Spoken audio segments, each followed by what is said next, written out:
back at it, gang, and y'all know how we rock it. So y'all already know we had to bring the team back. Yes, sir. So, hey, listen, before we kick this thing off, y'all know how we rocking because we on all 3 platforms right now. Yes, sir. Hey, officially, yeah. Warm it up, though. You know what time it is. You know who you on with. You know who you rocking with. It's your boy Philly Notion and my fellas. Y'all already know. Hey, Notion gang, salute. You already know. If y'all new to this ride, y'all know what to do. Go hit up all 3 channels, though, and go hit that subscribe and activate that notification bell just so y'all live with all the Notion vibes. And, hey, toning this thing, fresh to general. Y'all already know. Hey, salute. Let them know where to find y'all at, my guys. Go ahead, Tom. It up. Where no matter if we win. Oh man, I froze a little bit. My bad. So listen, let me try that.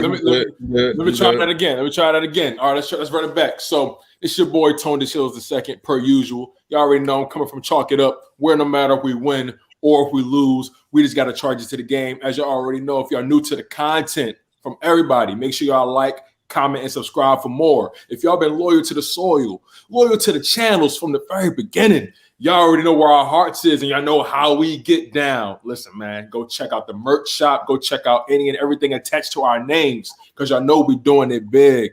Hey, listen, you guys, I got the Travis Fulgham jersey on. I'm rocking out, man. I'm feeling it. I'm feeling good. We're back with the guys. Let's get this thing rocking. Let's go. The general back on vacation. Let's go. I thought you had the Nelson Aguilar drawn because he was. Shit, come on, bro. It's Fulgham, bro. I know. Okay. I thought it was Nelson Aguilar because he was out there. He was out there, practicing with Jalen Hurts and all that. So I thought you wanted the boy back. I don't know, but if y'all don't know, you're that man. You know who it is. You know what it is. Your boy Philly Fresh, aka the General. Also a fourth of the Better Bird podcast. But we had to bring it back for y'all, man. It's been a while. It's been a long time coming, and pause. But it has been a long time, and we apologize for that. But we got lives, man. You already know how I get down. We finally found a day. We picked one, and we here now. You know. And yes. Stop DMing me. Don't stop DMing me about this though. Yes, it will be a calling. It will be a calling. When we get together, we like to talk to y'all. Y'all just gotta wait. I know Philly Notion is gonna sneak it in there one probably like the next 15, 20 minutes, and then I'm gonna have to catch up. But yes, we'll be a caller. We're gonna be talking to y'all. I just want to kick it off right now, Notion. I just want to know, like, how do y'all feel about the reconstruction? Because that's really the main thing. And I'm gonna let y'all go, and I'm pretty sure I'm gonna have a different take from y'all, but I'm gonna let y'all go first, and then we go from there. Hey, you already know, brother. I'm gonna kick this one off, man. The restructuring. Listen, we know we've had so many things going on here in the city of Philadelphia. We didn't watch Carson Wentz get ushered up out of here. Listen, we watching a whole new era change, new coaching staff. We about to have a new philosophy going with the decisions and everything. How we've been, slowly reducing this cap number. We're doing exactly what we need to be doing. I'm convinced right now. Again, I know a lot of negative slight and shades been put on Howie Roseman. Hey, when you think about Howie Roseman's long-term tenure, yes. Hey, look, he's got us to 2 Super Bowl appearances. Let's not just act like Howie's all the way trash can. Yeah, with this drafting stuff, yes, listen, personnel-wise, he ain't got no business in that. But he's doing what he needs to do, in my opinion, with at least working some of these cap numbers. So, structure-wise, I'm watching the team. Hey, listen, they filling out, doing what they have to do. We still got some important things coming up in this draft coming up, but I'm not losing no sleep right now what the Eagles are doing structure-wise because they're doing what they have to do. So, again, right now, look, I mean, there's some things that still need to happen. Please believe that. And this draft is so critical to our future success. But right now, I like how things are slowly coming together cap-wise. We're beginning to get clarity, and that's all I could expect for, watching our team construct, my guy. Yo, for sure, Notion. Like, I gotta agree with you to a certain extent. Like definitely Howie Roseman is when it comes to the money, the contracts. That's always been his thing. He's always been pretty good at moving that money around, right? He's always been good at moving money from here, moving it over there. Convincing guys to restructure the contracts. He's always been good with that. So I'm gonna definitely give him credit where credit's due because he's definitely making it do what it do. As the team, when it comes to the team as a whole, so far where we are based on all the moves that have happened, I'm not upset at all. I have no true gripes with the way things have been going on so far. Obviously, that Carson Wentz situation was a huge fumble, but nonetheless, just thinking about the future, thinking about our now, I'm actually more optimistic than I thought I would be. Even before the cap situation was getting fixed as it is now, I still was optimistic. At the end of the day, you got to get under the cap. It's going to happen. Now the question is how we do so, or how we did so. So I have no real gripes with what's been going on lately. If anything, I've had problems with the news reports that have been coming out as it pertains to Howie Roseman and how players see him and how he's treated players per se. And, there's just a lot of nuances that are starting to come out ever since this Carson Wentz deal happened. And, I'm really excited about Jalen Hurts' future. I feel like he has a lot. I feel like he has a decent foundation to build on at the end of the day. We all know this offense, as far as play calling and scheme the previous season wasn't the best. We didn't really fully optimize his roster. We had a lot of guys that were underutilized, that weren't utilized correctly. For example, Jannard Avery. We had him on D-line. He really is a linebacker. But nonetheless, all in all, I have no real gripes with what's been going on as of late. We starting to move what we moved on from Jeffrey. That's pending. Deshaun Jackson.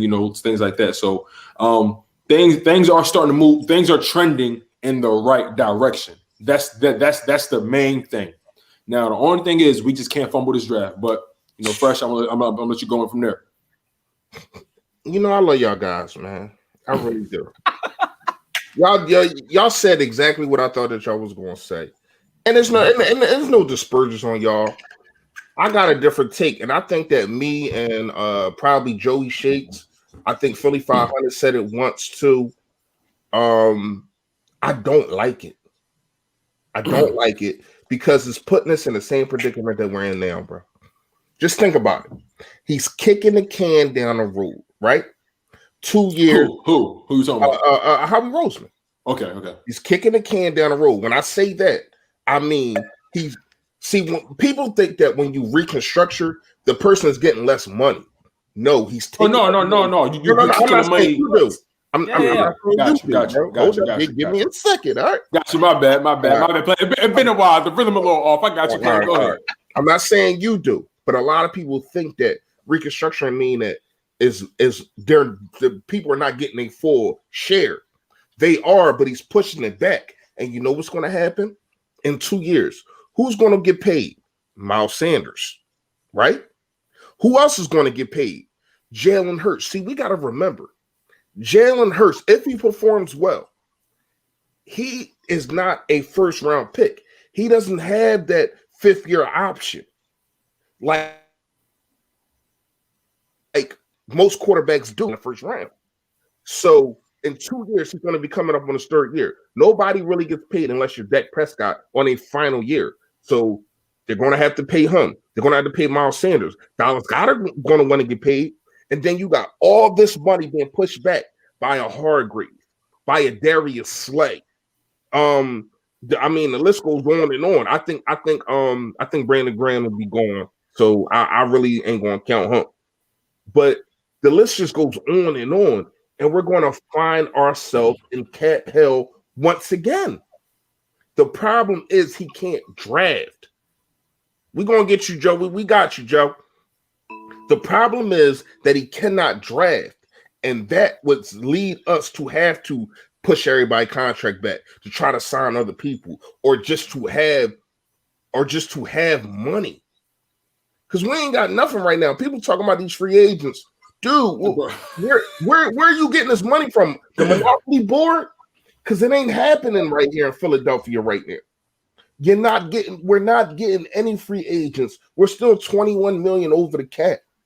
So do I think that he's going to fix that for this year? Yes. but in 2 years, it's going to punch him in the face again. And then we're going to be talking, because let's keep it real. Just 2-3 weeks ago, we was grinding him up. That was $50 million over the cap, right? We was grinding him up.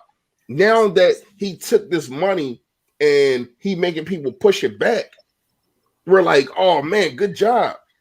But is it really a good job? I say no. To your point, real quick. To your point, does he have any? To your point about, you said a few weeks ago we was giving him hell. Today we giving him this, that, and the third. But at the end of the day, that getting under the cap had to happen. You know what I'm saying? That's something that was a foregone conclusion. Yeah. Okay. Now, how he did it, that's the main issue. You restructuring guys, you pushing money back. So ultimately, I am going to give him the respect for being able to do it, because some guys, like some GMs, just aren't capable. They end up getting rid of guys, however they got to do it. But to your point, though, you're absolutely right. The money is still there. The money is still owed. So here's the thing. And I said this in my video, Tom. Right. If I ask you to borrow your car, right? I ask you to borrow your wheel. Right. And I'm driving down 95. I'm lit. I got whatever in the car, and I smack out. Front bumper, right bumper, whatever, smacked out. And I go take it to the body shop and get it fixed. Are you going to pat me on the back for fixing your car after I messed it up? Oh, hell no. I'm going to be on you like, damn, like you. Because at the end of the day, it's never going to be the same. That's what you're supposed to do. That's what you're supposed to do. Right. That's all I'm saying. He not doing nothing extra. So, all right. He's doing what he had to do. But I guess to that point, did he have any other option? Exactly. And real quick, I want to counter that. No, right. But we can't. That's the past. We can't do it about that. Yeah, you draft better. Do you know? I'm with you. Do you know that we only have one person left on this on this roster from 2017 draft? That's only 3 years. Right. It's only 3 years. How about his draft? Everybody else is gone. Mm-hmm. That's a fact. So real quick, because I know. Yeah, we already know how he's drafting. Listen, he needs to stay out the draft room. I'm gonna counter argue to the actual cap situation, just because, look, I can't put it all on Howie that this year he knew this whole pandemic stuff was going to impact the whole entire league. The NFL market was set at 182 million or something like that. So this man has to logically figure out how to try to stay within this cap within this year that nobody knew how it was going to work out. So I got to give Howie some kind of credit for that. Next year, evidently, the cap is supposed to increase or explode. So, I mean, I don't know, honestly, how this is going to impact this. Like the general said, this is going to catch up to us in the long run. You can't just kick the can down the road and think it's going to disappear. But at the same time, look, I think Howie's doing exactly what he needs to do with working with this cap as tight as it is this year. Look, Howie, he's doing what he needs to be doing. So I'm gonna only give him credit there, but his draft, of course, ain't nobody buying his drafting skills. Yeah, no. But it's more than just the drafting to me. Real fast, Tone, I'll get out your way. No, you cool.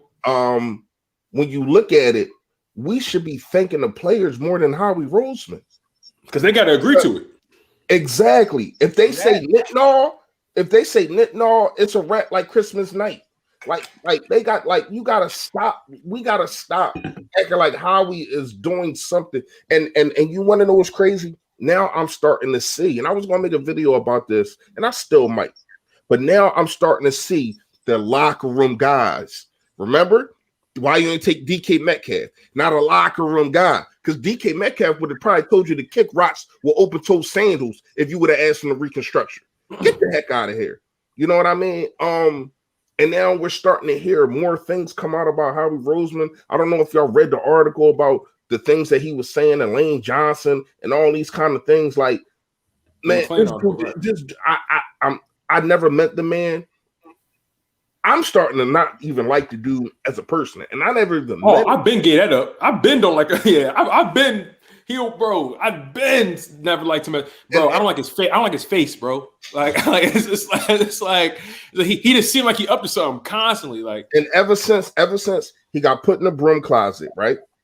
He came out 2 years later, win a Super Bowl. He hit on.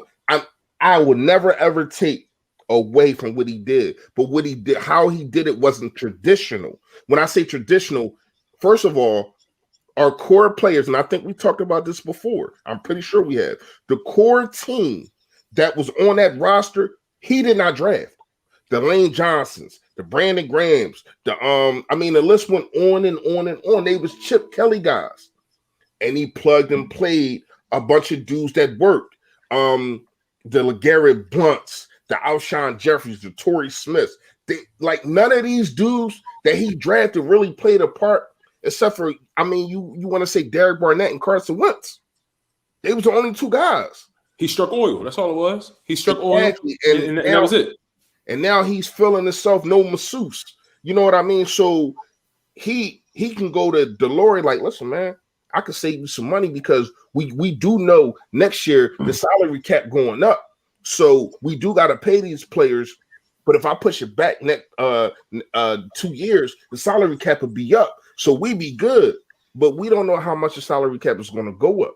We don't know how much this Corona thing is going to keep and if they're not getting fans in the stands, if they're not getting new TV deals because there ain't no fans in the stands, we're gonna be up shit's creek. Like seriously, without a paddle. So man, like to me, I understand. To me, I ain't even gonna lie to y'all, man. I'm at the situation to where as though I just want somebody else to draft. Let's start fresh. You want to start fresh with a new coach, with a new quarterback, with a new defensive coordinator, with a new offense. Everything is fresh. No pun intended. But everything is fresh except for him. And I don't understand why Lori doesn't see that he is the culprit. He is the problem. You want to know why? Because I was reading this Jeff McClain article, and it's real detailed, deep as hell. And basically, Howie Roseman essentially is the sole point of contact when it comes to almost everything football related. Everything football related, he's his main point of contact, right? So, for example, when Lori's in the box during the games, he doesn't. The article was detailed. He doesn't talk to anybody, but the only person that can get his attention is Howie, and he relies on Howie for some reason. There's a reliance there. Because he's saving money, bro. And on top of that, Howie has been given so much influence in this organization, so much influence to the point where people are afraid to speak up when clearly things aren't going well. Case in point, the Carson Wentz situation. There's a point in this article where people were literally saying, and they obviously couldn't reveal themselves because that would put them in another situation. But they were saying there was points in time where it was literally career suicide to say something to Howie about Carson. People couldn't say anything negative. So Howie's influence, his power, what he's created, and he also does a great job at creating controlling the narrative. Another thing this article said, he controls the narrative by talking to people one-on-one. He doesn't do much group talk. He doesn't do much because at that point you're being held more accountable. You got to really know what you're talking about. He has a lot of one-on-one conversations, which allows him to truly control the narrative and truly control how things turn out. Wait. When you say one-on-one conversations, you mean with who? With players or with agents or what? Like, just in general. So let's just stay on staff, right? Let's just stay on staff and let's just stay on pretty much the entire organization. Whoever he has to deal with on a regular basis, he limits his conversation. He has more one-on-one conversations than anything else. Okay. Yeah. And that's what Howie is. He changes the narration, bro. Yeah. Right. And that's my point though. He does a I don't know how, but he does a phenomenal job at controlling the narrative. And he controls it by talking to individual people at one time. I'm gonna tell you how. He's a Wall Street kind of guy. He's a lawyer. He knows what he's doing. Like he knows how to talk the lingo. But at the end of the day, he will never truly have the respect of real football guys because people see through him. They know who he is. Like, for example, the only person that spoke up about Carson Wentz in the past that didn't really get too much gripe for it was Jim Schwartz. And then a few weeks later, they gave Wentz his contract. Like, the thing is, like, you know, when Howie says something, a lot of guys in the organization, staff in particular, are afraid to say something. They're afraid to say something because they understand he has a direct line to Jeffrey, and Jeffrey pretty much gave him a blank check all throughout his career. Hey, fellas, look, I know we creeping up right now at about the 22-minute mark, so I dropped the link out. Hey, listen, fellas, I'm not sure. Hey, y'all know I stuck it in. Hey, I stuck it in. Y'all already know. Hey, listen. So, hey, look, we about to start loading some people in here. I already see right now. Hey, look, we got a GOAT backstage, so I'm gonna let the GOAT get on. You already know he's sliding through first. Joey Shakes is about to kick this thing off. So, hey, look, without further ado, y'all already know what it is. Let's go and get into some of these topics because, we got the draft coming up. Howie Roseman, we already know where that's at. But at the same time, look, as y'all can see, different opinions on Howie. Some people okay with the moves he's making right now. Some people ain't buying it, like my guy Fresh down there. So, hey, look, Joey, what's your thoughts real quick, my guy?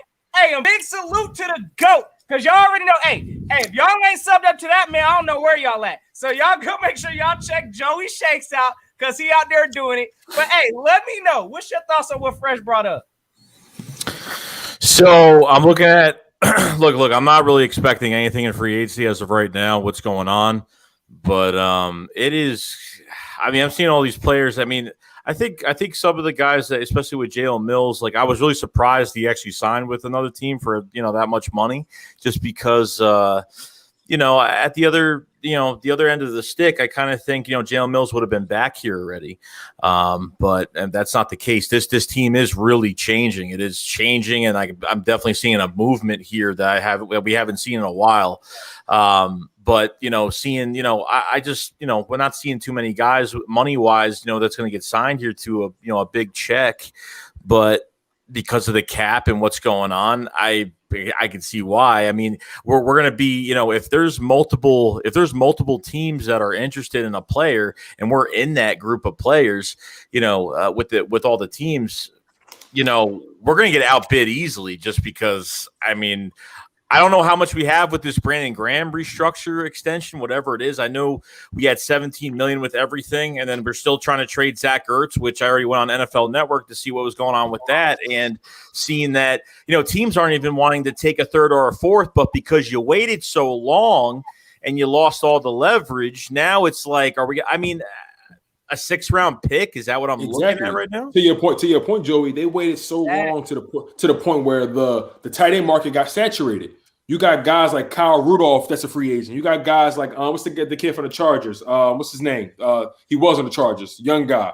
Always got hurt, but he's a tight end, young up and coming. I forget his name. What's his name? I forgot. I literally dropped the video, but the bottom line is the bottom line is the tight end market got so saturated to the point where why would I give up an asset to get an aging tight end? I can get a younger guy, and pay him what I want to pay him, and then go that route. You know what I'm saying? Like Hunter Henry. That's his name, Hunter Henry. Okay. Hunter Henry. Young guy. Now early in his career, he's been injury prone, but at the end of the day, he's only 26, and his upside has always been that. But the bottom line is, we're not in a situation where we can really finesse in free agency at all. A lot of guys know we're not going to be able to pay you. So the only guys we're only going to be able to target really is prove it guys that are coming off injuries, guys that need to earn their keep. Like we did with the Alshon Jeffrey pickup back in the day. We picked him up when he came off of the whole suspension of the PEDs. Right. We gave him the 1-year deal, and he gave us his best. He gave us one of our best seasons. One of our best years. As an organization. So, that's the only light we have in free agency, if there is a light. Yeah, I mean, it's either like you go after a guy on a prove-it deal or go after a guy that was just injured the whole year last year. Like, that's why I'm thinking about players from the Colts, like maybe like an Anthony Walker or someone like a Marlon, like I heard those rumors about Marlon Mack, going into free agency. Obviously had a really good, has had an up and down career, but 2020 had the Achilles or the ACL, whatever. Right. Or go after, I mean, there's a lot of players they can go after, but they have to be on like real cheap prove it deals. I think by 22, like our cap will actually be a lot better. But when you restructure these old guys like nonstop every single year and you're not drafting well, it's going to come up and it's going to bite you in the ass. And that's what we're dealing with now. Like, that's why I think it's a joke where it says like the Eagles are interested in, like John Johnson, whatever his name was, from the safety from the Rabs. And like, why are you even getting in that bidding war or even having interest at all? You think the guy's going to come here for like no money? Because you're not getting away with that anymore. And then you see Rayshawn Jenkins from the Chargers. And that was a guy I had on my radar. And unfortunately, he just signed a pretty big deal with the Raiders, or I forgot whoever he signed with. But it's just crazy. Like there's I don't know who they're going to get. Like, this is the draft. Like, this is the draft. They have to nail everything. They have to nail this whole draft. I think we're all about this draft this year. I don't think free agency is just out of the question. I think this draft is what's going to make up our season this year. I agree, 100%. Absolutely. And I think with us just even being loaded in draft picks, I'm going to tell y'all right now, listen, I think we're going to be more actively involved with doing some trades in the draft night. Look, I think what we sitting on right now, like 10 draft picks, possibly something like that. Ain't no way we picking 10 players in the draft. So, like, hey, I don't think we're going to be heavy players in the free agency market either. I think our cap right now, the way we stretching things out, we riding on fumes. We might get maybe one big player, but I'm not holding my breath on none of these free agents. I think we got, like 13 of our own free agents right now pending that there's maybe one or two that I might sign. So, right now, I don't know how that, just the free agency is going to be tricky. But again, I do think Howie, with numbers and things like that, if anybody's going to get it done, he may possibly be able to work out the number situation. So we got to see how all this rocks. Because he's a nerd. Here's what I can say. Joey, I totally agree with everything you said. And I said that at the beginning of the live. I'm not looking forward to signing any freaking body except for a backup quarterback. That's about it. Yeah. Marlon Mack, no. You just seen Jalen Mills get paid. So what you think Johnson going to get? You know what I mean? That has been better than him. I have a question for you guys real quick about Jalen Mills. I'm not to cut you off first, but I got a question about Mills real quick. Y'all saw that contract, right? And I'm looking at it like, now I know Mills is only, 25, 26. He's still young. Yeah, but I'm looking at that deal, and Bill Belichick is not no dummy. He gave that man a decent contract. Now, you just sound like Nelson Aguilar too.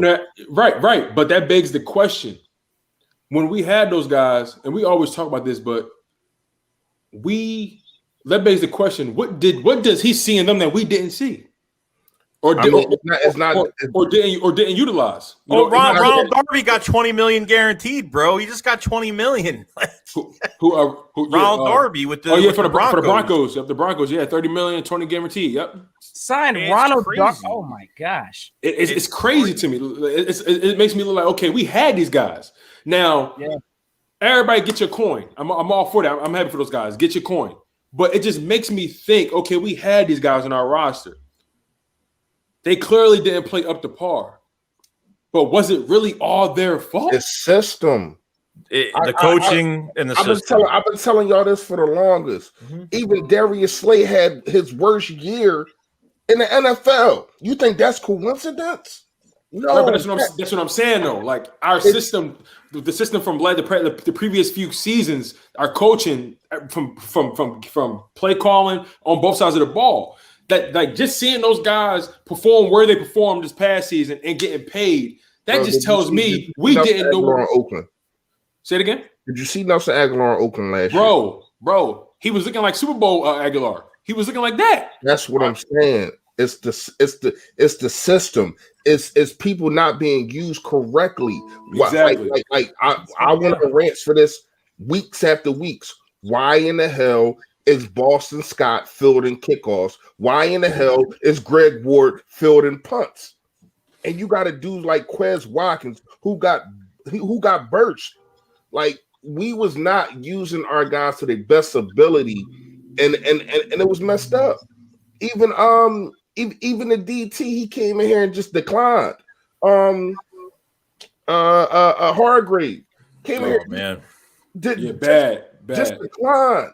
Granted, he came from a different system, like you said, a different system, and he had that injury earlier on in the offseason. But if you know he come from a 3-4 system, why are you paying him $39 million?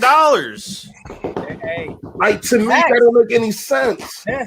That's why I was surprised when they signed him, because you just paid Malik Jackson $30 million for 3 years. I would rather you have going on and sign Donovan Massoud by that.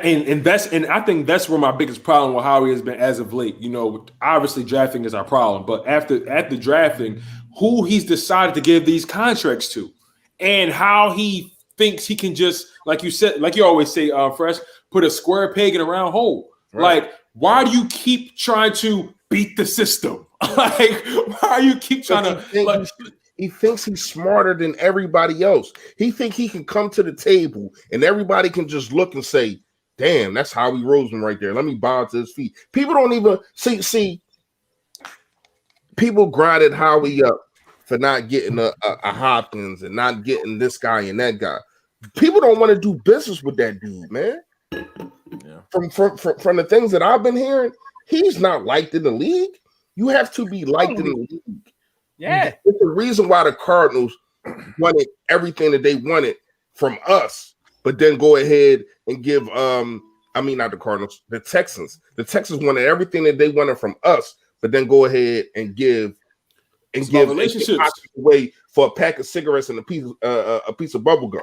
And listen, to your point, Fresh, it's to your point about the car analogy, right? If I'm a mechanic and, you know, if I'm a mechanic and Notion come to my shop, and me and Notion, I don't fix your car, but me and Notion ain't really got the best relationship. Notion got the same car as you, by the way, Fresh, the same exact car, same problems. He bring his car, I'll be like, you know what, Notion, that's gonna be a $5,000 job. Notion be like, damn, all right. Hey, damn, all right, I guess I gotta pay it. You know what I'm saying? Yeah. Fresh come to my shop, same issues. I'll be like, hey, listen, man, you know, for the love, you know, $3,000 job, $2,500 job. So it's like at the end of the day, relationships mean something. He's something. He's not a people person, bro. At all. And to that point, you say what you say to Lane Johnson. Are you kidding me, my man? Corey Davis signed to the Jets for 3 years, $37 million. Woo. Hey, salute real quick. Jets, I gotta salute my guy. Hey, the Philly Talk Podcast. Big salute. Hey, go out there, y'all. Make sure y'all go check my man's out also, because he's doing his thing. But hey, you already know he dropped the chat out. Hey, I think this is for you, Jen. Hey, look, what's your thoughts on our safety position? I'll let you kick it off, and then we can kind of go ahead and round table this real quick. What we looking like right now in the safety position? Well, Rudy Ford's gone. Rudy Ford is gone, but he was mostly special teams. I don't like Marcus Epps. I don't like Greon Arnold is more special. I don't know. Maybe he needs more. I don't know. Maybe he could be something. I don't know. He had a few steps this year. Kevon Wallace needs to stop running his mouth. And he's still running his mouth today. You know, like I need to see more from him. Like, you know, this guy got an eagle tattooed on his back. I do think he's confident, bro. I think Kevon Wallace, his situation, you know, I try not to be too hard on a lot of these guys from last season, because last season was such a bad season all across the board, like top to bottom, left to right, inside and out. It was just bad. And then on top of that, Kevon Wallace wasn't getting consistent reps at all. No. Was never getting consistent reps. And the first time he did, they threw him up against great George Kittle. Like, come on. Really? He got destroyed. So my thing is, like, Kevon Wallace, he does do a lot of talking. I admit that. But at the same time, I like my guys confident. I like my guys with that energy, that fire. And my thing is, he wants to be here. Like you always say, Joey, if you want to be here, hey, I want you here. Yep. And if you don't want to be here, keep it pushing. Kevon Wallace, he has something to prove, and I for some reason in my heart of hearts, I feel like he got something. He just need a full-fledged opportunity. Yeah, like he needs to probably get in the right direction with a coach. Hopefully with Jonathan Gannon or with some of these other guys that they could at least do something with him. Like you said, I do dog on some of these guys just because it's fun to dog on them, but but at the end of the day, it's like this whole team was an entire mess, and even when it started with Carson Wentz and his body language and his aura affected the whole entire team. When he started playing bad, slowly but surely, the whole entire team was decapitated. It just went downhill after that. So when it comes to disagree with that one, I thought the offensive line was the first one to go. After they started playing bad, then he started getting hit, and then it was just a rapsy-scapsy after that. Yeah. I mean, it begins and ends in the trenches. Yeah, this year, can you guys say that this team is one wide receiver away to have a pretty good offense this year? I understand we haven't seen the product of this new coaching staff on the field yet, but do you guys agree that they're at least one wide receiver away, and defensively is definitely the weak spot, especially in the secondary this year? I wouldn't even say they one player away from nothing. The what? No, I was saying, bro, they ain't one player away from nothing. Honestly, I mean, yeah, we can use a receiver. We could use defensive help. But honestly, we've got so many holes on this team. It's more than just one person that's going to take us over the top. Now, I do think, and we're going to talk about that here in the fellas. Again, I know I got some people backstage. We about to start ringing some people up in here, talking about this draft situation. But I got a different angle I'm coming with this draft. And I know a lot of people, have been favored with a lot. I've been hearing some steam being built, I guess, with a particular tight end that we're going to talk about. I'm not really, listen, y'all going to have to convince me on that because, listen, I'm going to tell you right now, receiver, whether we're one tight end away, I don't think we're more than one player away. Let's put it like that. So, offensively, go ahead first. Offensively, if Jalen Hurts is the guy, I'm gonna start with that from the rip because I don't know. I'm not even gonna lie to y'all, and I know y'all in the chat. I know what y'all gonna say. It got nothing to do with the dude, the other guy that left. It ain't got nothing to do with him. I just watched tape. I know what I'm looking at. I know what I've seen, and the dude, he has leadership qualities. He has escapability, but to me, the arm got to get better for you to be a franchise quarterback, and there's nothing wrong with that. It's not like I'm throwing the dude under the bus. I'm saying, and I don't feel as though I'm saying anything wrong, because if you talk to anybody that really break down tape and really know what they're talking about, they'll tell you the same freaking thing. Mm-hmm. Even Ray Dillinger had this guy going in the third round. You know what I mean? And it's nothing wrong with that. No, because Russell Wilson, when he came out, they were saying some of the same things. And I'm not comparing the guy to Russell Wilson. A couple other guys, even Dak Prescott, as much as we going slander or whatever the case with Dak Prescott because he's over there with Dallas Cowboys, he has exceeded what they thought he was going to be. Going in the fourth round, winning two division titles, championships, winning a playoff game against Russell Wilson. You know what I mean? He already exceeded. And I would like that for Jalen Hurts. I just don't know. And I'm gonna ask y'all, and I want all of y'all in the comment section, all of y'all to answer. Right now, do you think that you could win a Super Bowl with Jalen Hurts? Yes, I don't think we could win the Super Bowl with this roster. It's just not. That's my thing. All right, if you get a good, I'm not even gonna say 2017 roster because I felt as though everything just hit, whatever the case may be. But like you said, we don't know what he is. Like we haven't seen a full season out of him. We saw him We saw him in 4.5 games in the most abysmal offensive scheme play calling we've ever experienced as fans. No off season, no grass time. It's hard to judge. It's really hard to judge him. That's why I really just say, you know what, based off of his raw physical abilities and the flashes I've seen, I don't think it's the worst foundation to begin at. So do you think? So do you think I'm wrong for talking about his arm the way I'm saying it? No. So I'm a counterject real quick because hey, y'all see what it is. Y'all see what time it is. Full support.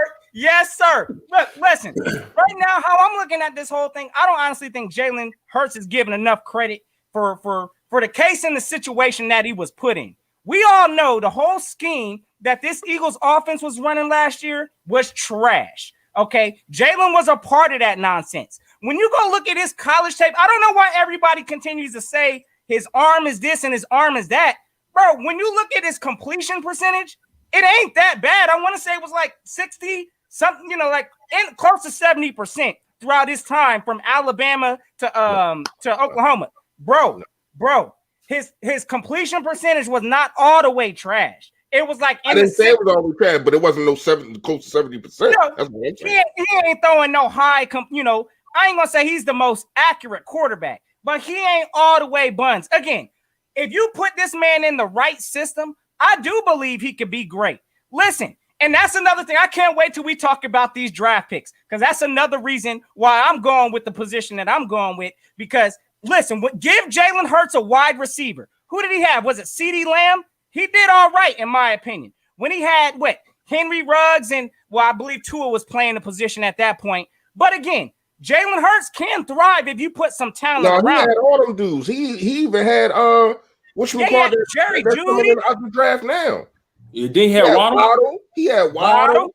He had all them dudes. The bottom line is Hurts. Just we don't have a good sample size. See, we don't have a good sample size. We really don't. And it's hard to say he's less than, and it's hard to say he's greater than. You know what I'm saying? Like I'm just looking at Hurts. Like okay, I'm looking at his raw intangibles. Okay, he throws a pretty nice back shoulder throw. Okay, he's very mobile. He has the intangibles that I want my quarterback to have. He has the work ethic that I want my quarterback to have. He has the commitment to want to be great that I want my quarterback to have. He has the mental fortitude to last in this city. And in my opinion, those are the things those are decent things to build on right now because that's all we have. That's literally all we have. Like if you can survive in Philly, you can survive anywhere. Let's not act like Carson Wentz was just the most mentally strongest guy. It just seemed like in hindsight, everything bothered him. Everything. And my thing is what hurts, it's just like, okay, cool, so what? Let's play ball. It just seems like one ear out of the other. Like he's just so his focus is why I have faith in him.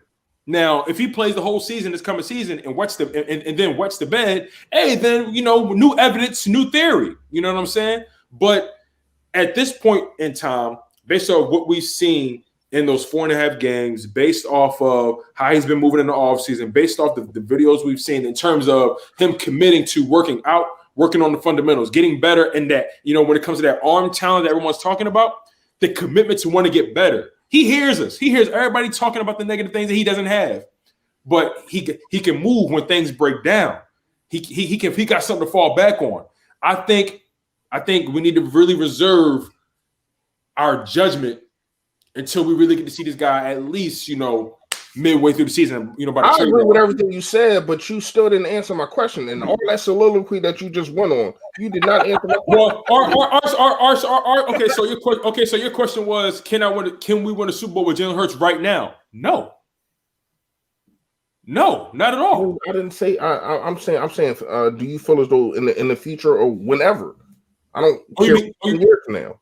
But we don't know what he is. We need a full evaluation with the whole entire offseason, a normal offseason.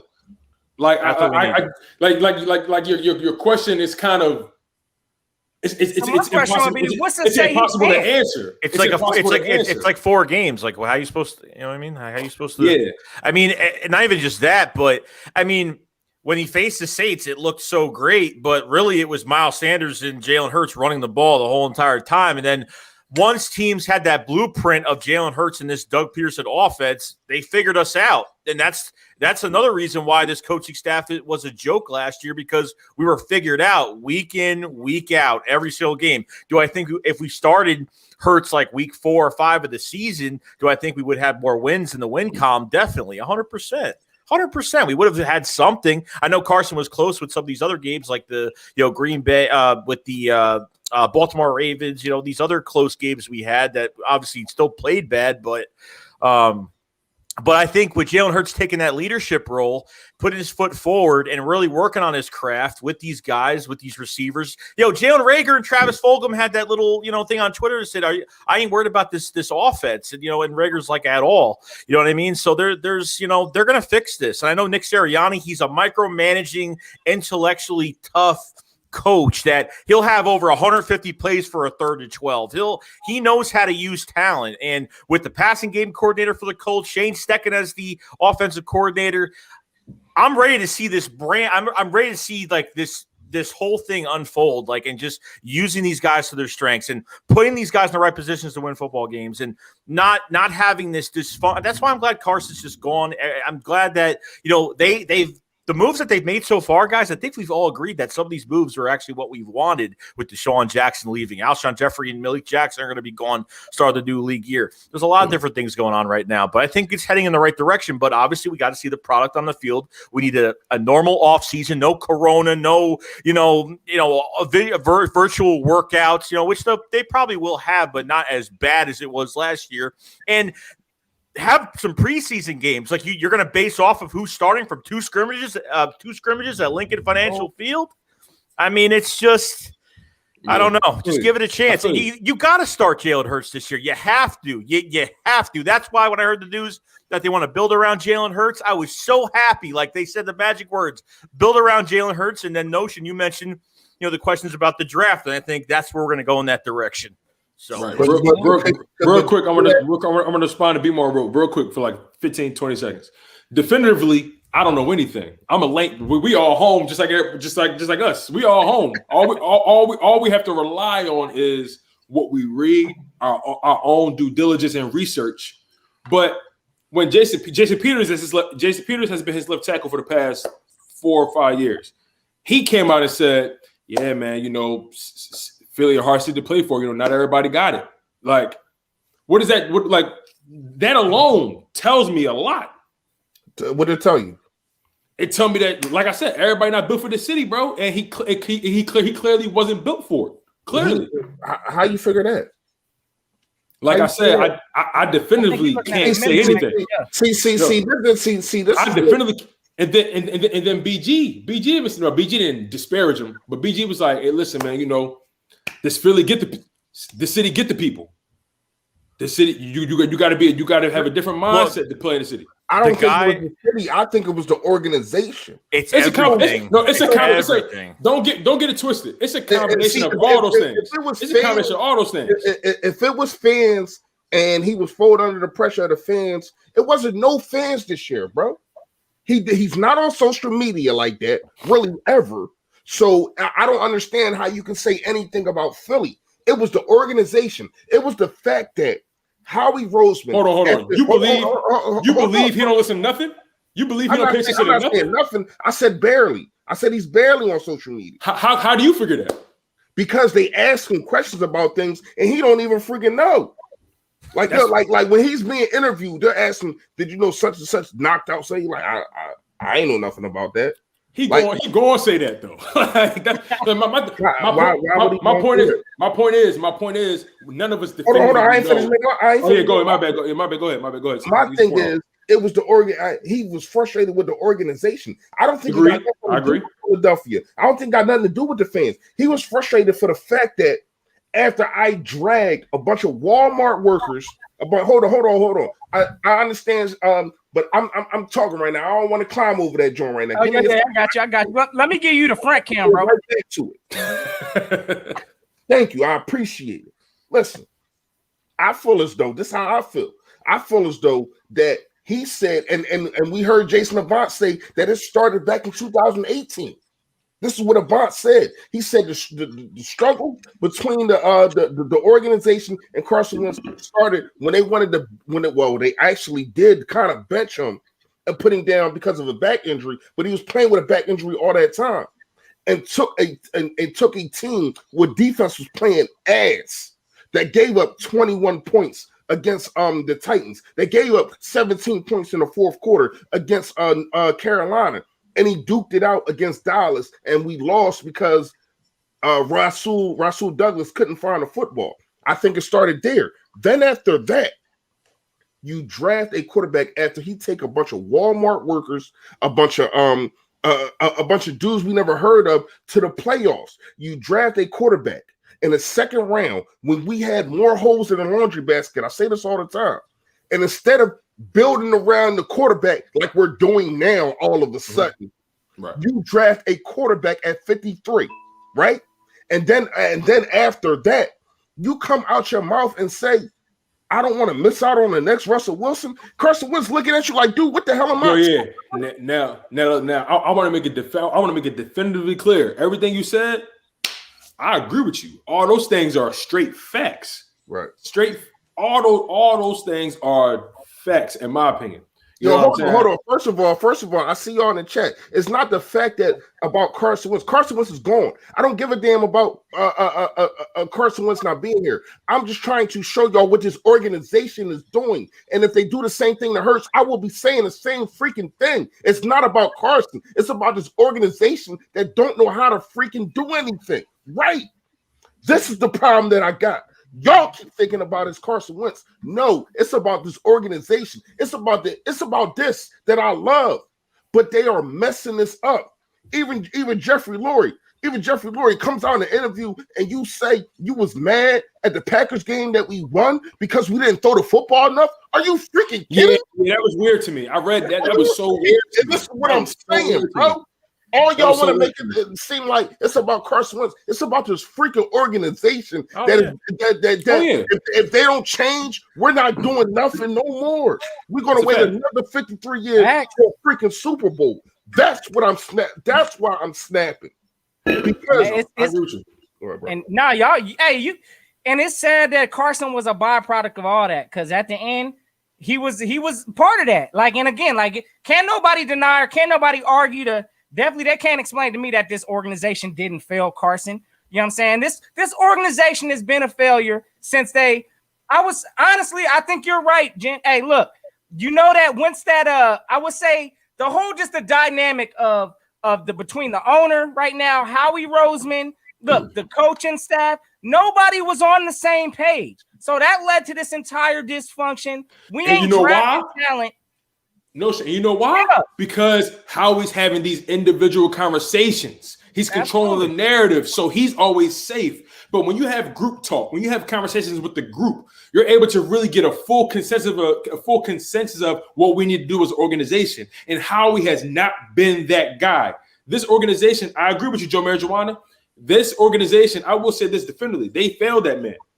They failed him. That's a diehard fact. In the same breath, he failed himself. In the same breath, ownership in there, yeah. We can't absolve him of everything. I'm not talking about you. I ain't talking about you. You know, I'm just saying. I'm just saying. You know, as a city, as an organization, you know, as a fan base, you know, we can't absolve him of everything. I believe it, like they always say, it take two to tango. It take two people to argue. You know what I'm saying? So at that point, I feel like they definitely did him a disservice with, you know, how they drafted. That speaks to Howie's lack of skill when it comes to drafting. Just all the nuanced things that they were saying and doing just didn't signify to me this is your franchise quarterback. Just because you get a guy the money, that don't mean like you. Just because you get a guy the money, that don't make him trust you more. You know what I'm saying? Like it just don't work that way. And I feel like Howie Roseman at the end of the day somebody, I forgot who said it, but somebody said the problem is still there. And I very much agree. But I feel like with the changing of the guard so far, with this new coaching staff, with us starting to gut this roster and, try to put ourselves in a better position, I'm not going to hold you. As much as I want us to hit on this draft, at times I'm like, you know what? Damn, I want us to just screw it up so Harvey can get the hell out of here. Like, I'm not going to lie. And it's a shame because it's almost like, even though we're in a bad situation, just when you think about it in totality, ultimately, it's a win-win. If he drafts well, okay, cool. The team got better, right? But at the same time, damn, did he just buy himself another couple years on his contract? And I feel like the only way Jeffrey Lurie is going to be able to see past the blinders is if Howie Roseman completely self-destructs this year. Here's the thing: is Jeffrey Lurie putting in a lot of emphasis on these drafts? That's the rumors that I hear sometimes. Is Jeffrey Lurie is Howie making the decision, and then obviously talking to the scouts, and then Jeffrey Lurie kind of just puts his stamp over the draft? Is there something going on? Is Jeffrey Lurie is that why has Howie been here for so long to the point where is Jeffrey Lurie is he being very vocal with these draft picks? And number two, before Jalen Hurts was drafted, do you think there was talks with Carson's agent about a certain departure before this is even happening? So there's a lot of different speculation, which I love speculation, but these are the kind of things that do happen. I don't know what the truth is. We'll probably never find out what the truth is, but at the end of the day, I agree with Tone. I agree with Fresh. Both of you said about. I believe it's not on. I never blame this on one person. I never ever. It's on Carson. It's on the front office. It's on the lack of coaching, the lack of putting the right players around Carson Wentz. Even though Carson Wentz didn't really help his own self, and I think Carson just has really bad luck in Philadelphia. I mean, every backup quarterback has had success over him. I mean, I'd be annoyed if that was me, regardless, if there was a backup quarterback that always just had the success. But at the end of the day, huh? Y'all think Jalen Hurts had success last year?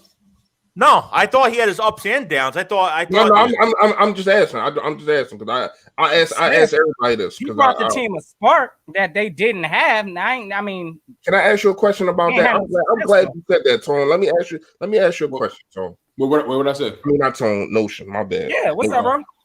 Notion. All black people look alike. But I'm weak.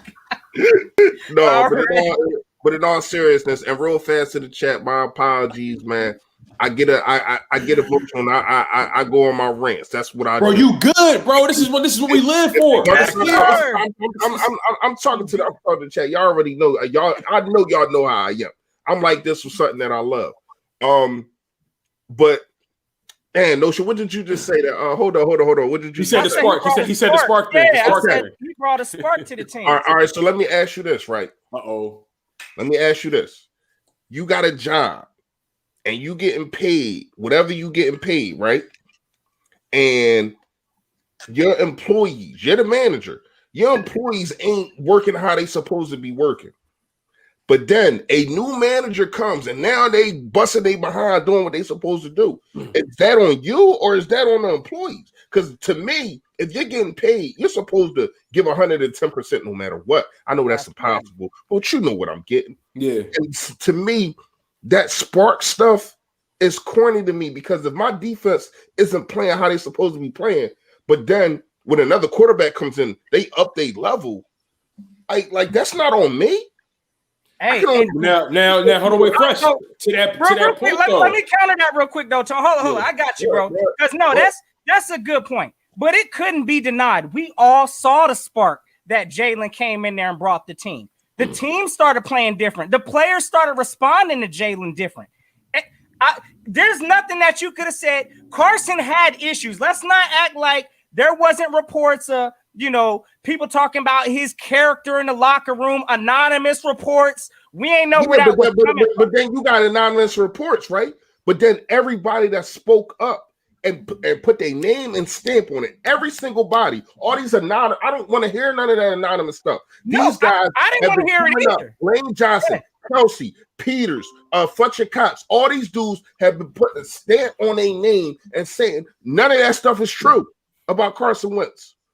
So who am I going to believe? A bunch of ghosts or dudes that's coming out and saying, nah, don't believe that bull crap? But what I'm saying is, like, from what we saw last year when Jalen Hurts, when they stopped using Jalen Hurts as a gimmick player, bringing him out there, 1 or 2 plays a game, when he actually got his playing time, we saw the players' response. I mean, Miles Sanders was over there bouncing around a little more. You had Quez Watkins turning up. I mean, again, it just looked like the players. That was his first opportunity. They started doing different things with Jalen Hurts that they should have done with Carson Wentz. They gave Carson Wentz no run game. The receivers just weren't. They came into the game. You know what they did? And shout out to Philly 500, because Philly 500 always say this: Carson Wentz is fat. They came into the game. They wanted him to be Ben Roethlisberger. That's what they wanted, and he's not that. I say this a million times. Carson Wentz can throw from the pocket. Is he a pocket passer? Hell no. Why in the hell aren't you? And it's the same thing that I've been saying. And nobody's going to say when I say this about why wasn't you using Quez Watkins to his best ability? Why wasn't you using Greg Ward to his best ability? Why wasn't you having Greg Ward throw the football until week 17 when we supposed to be tanking? You know what I mean? I was saying that for the last 24 games. Why in the hell is Greg Ward throwing the freaking football? But that's the weird part about the whole situation, right? It's like the weirdest thing about the situation is, okay, we see the coaching staff somehow, some way they get a brain with this new, when Jalen Hurts comes in, right? But the rumors are Doug Peterson actually Doug Peterson actually like Wentz, because like my thing is, my overarching point is there's so many conflicting reports.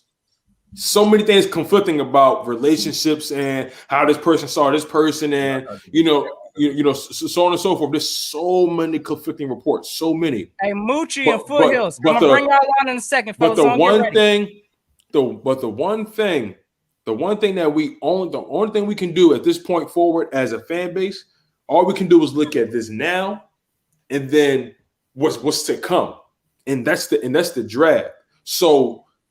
Just shifting gears a little bit, because this Carson thing is done. It's a done bun.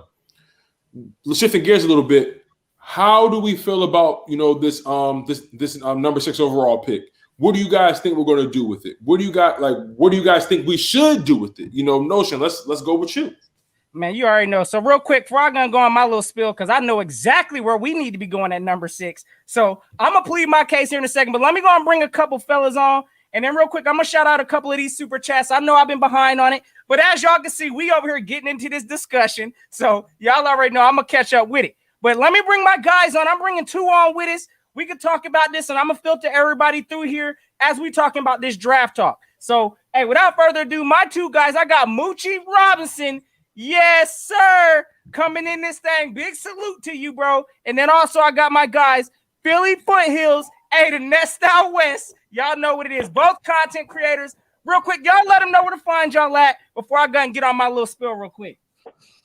What's good? This is Moochie Robinson. I got my own page, up and coming. You know what I'm saying? Salute to y'all. Tone. What's up? What's good? Joey Shakes. I believe because appreciate you saying my name, because my subscribers definitely went up. You know what I mean? Anytime, bro. Anytime.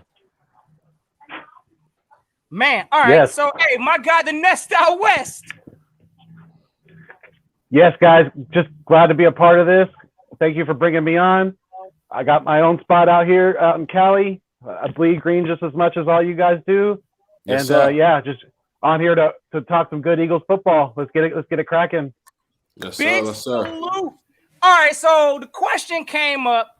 Listen, number 6 overall, what should we be doing? So, of course, it's all going to come down to, are we going to stay at that position? Now, I'm going to tell you right now, if we stay at number 6, I want the best player available on the board. I want a playmaker, and I want a wide receiver, gang. So that's who I want.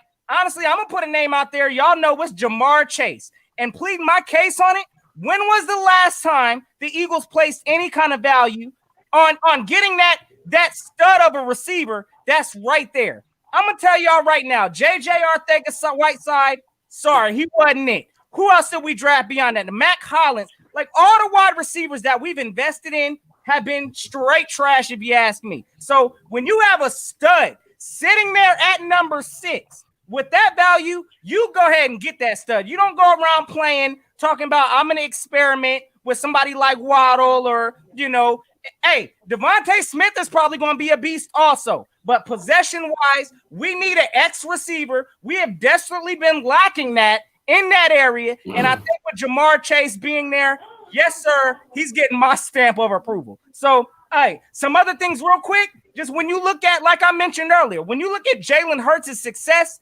this man was throwing to wide receivers. He wasn't throwing to no tight ends. He wasn't. Listen, I'm going to tell y'all right now, he was throwing to some studs out there. That's a good point, Notion. That's a good point. To help this man out from what, Howie Roseman, or not Howie Roseman, but Jeff Lurie's been talking about trying to help Jalen Hurts succeed.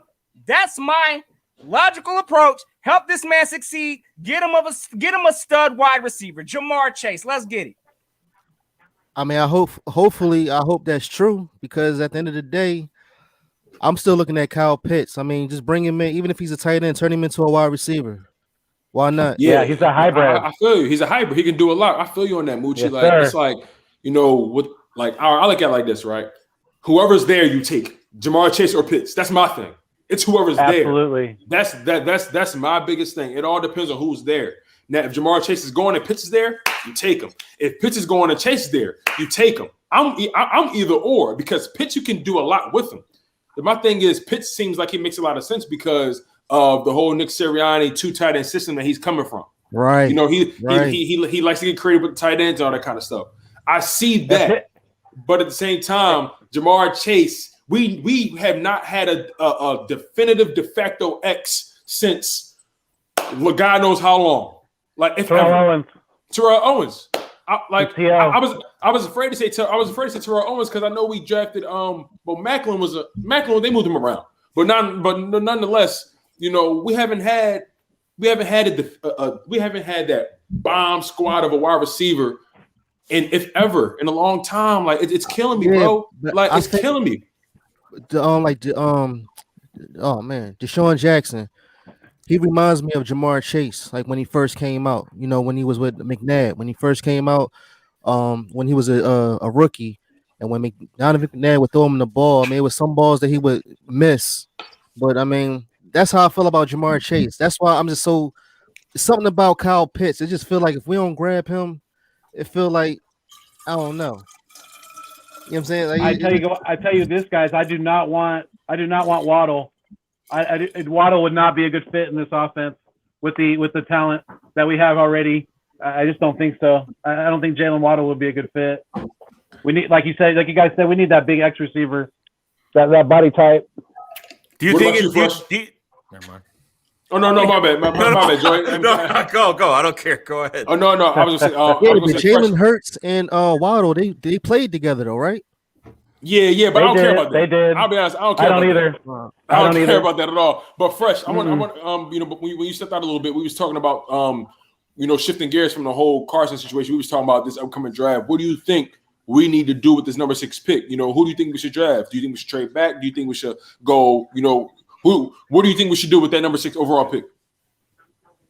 Oh man, I got multiple videos saying a whole bunch of different stuff. Like I ain't.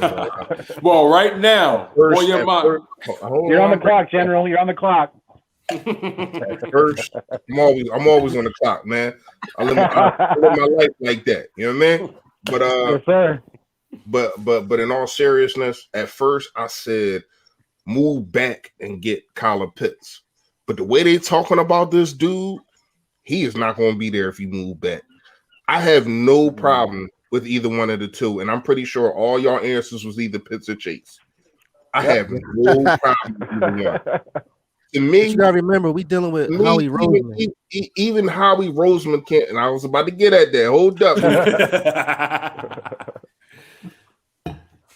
Howie's got to stick to the best man on the board. Mess this up. Best man on the board. If you botch this, Jeffrey Lurie, if he botches this and go ahead and get a Surtain or a Waddle or something like that, Jeffrey Lurie needs to fire him on the spot. You don't even get to pick second round. Right. Like, no, seriously, the only way you draft, like you got to take one of these two. Only other person, and I don't think he's going to be there. But the only other person that I would take is Penny. If Penny there, it's a rappy scapsy. I'm not taking Pitts or I ain't taking Chase. Penny, when you talk about, man, listen, this dude is he in a class by himself to me. I ain't even gonna lie to y'all. I understand a lot of people have been saying Pitts might be the best player in the draft, whatever the case may be. But for that position, and you could probably put him where you want. That's what I'm saying. Dude can play left or right. You can put him anywhere, bro. Like, he's a matchup nightmare. Bro, when the guy got his concussion, he played the 7 games. He still had 100 catches in 7 games. All right. I mean, hey, fellas, I just want to ask y'all this real quick. Because, again, hey, listen, we know Kyle Pitts, I believe he's going to be used correctly if we do pick him up here in Philly. But let me ask y'all, when was the last time that a tight end that went high in the first round was that impactful and successful like that? But let me add, and I'm going to rebuttal it with a question. When the last time you see the tight end that can do everything that this dude can do? He's not just a tight end. That's the difference, you bro. Got what? Your George Kittles, your Travis Kelce. No, it's levels. It's levels. Shout out to Meek Mills. It's levels to this, bro. So, like, seriously. What level you put Kyle Pitts on? You said what? What level you put Kyle Pitts on? I mean, compared to... He on his own island, bro, sipping Coronas and chilling. He on his own island. That's why you turn him into a wide receiver. When you really, really break it down with this dude, he can play the wide receiver position. See, a lot of people, shout out to Mike, Philly Talk Podcast, we had this discussion, and when I first brought up Pitts, he was like, well, I don't want a guy that's only going to play 65% of the snaps because of the tight end. He's not. Because you could put him anywhere on the field. He ate Surtain alive. Like he's gonna be. He a Philly. Like my thing is like it's like all the intangibles make sense. He got the mindset. He got the physical intangibles. Like the dude is a freak. He is Kyle a freak. Pitts is going to cause. He's going to cause so many migraines for defensive coordinators in this league. Whoever gets Kyle Pitts. Every week, he's going to be on the top of the list for the defensive coordinator. People are going to zone in on him. You're going to forget that we got Dallas Goedert. See, I ain't going to lie to y'all. And Miles Sanders. I forgot who it was that said this. Asking was we a wide receiver away. When you look at this offense, if the offensive line stays healthy, I love Quez Watkins, man. I think that. I love the when we drafted him. Explosive. I love the when we drafted him. I love like him. I'm trying to tell you, I would start. This would be my starting lineup. Untapped potential. I would start TF13 as my X. You know what I mean? I would have Rhaegar in the slot, and I would have Quez on the other side. Like them 3 right there. And then you sprinkling Hightower. You sprinkling no. I'm talking about the tight end. You sprinkling Pitts and Goddard. Who knows what's going to happen with Zach Ertz? We'll probably talk about that later. I don't know. But you sprinkling them 2. These are all playmakers. I think that if you use Rhaegar, that Swiss Army knife, like he should have been used, this dude is a playmaker. He can be a better Nelson Aguilar. And I know people probably want to grind that name up. But the dude is better than we think. And I'm talking about Nelson Aguilar right now.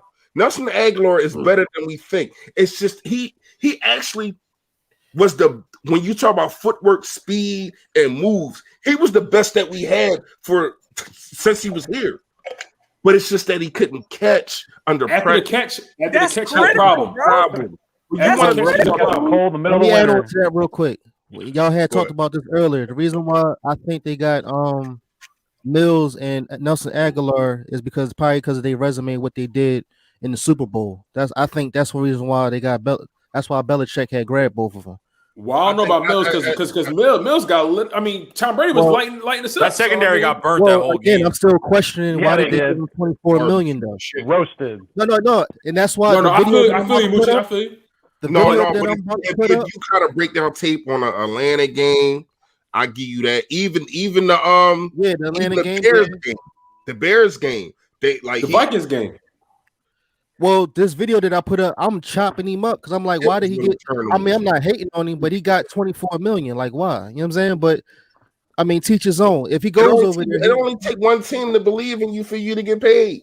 That's all. Understandable. That's understandable. Well, look at Darby. Look at Darby in Denver. Darby just got paid by Denver. Yeah, that's all it takes is one team, man. All that says about us as an organization is that we mismanage talent and we don't know how to optimize guys. I still don't think Darby's good. I still think he works. I don't like Darby. I don't give a damn what. I wish we still had Joe Douglas here.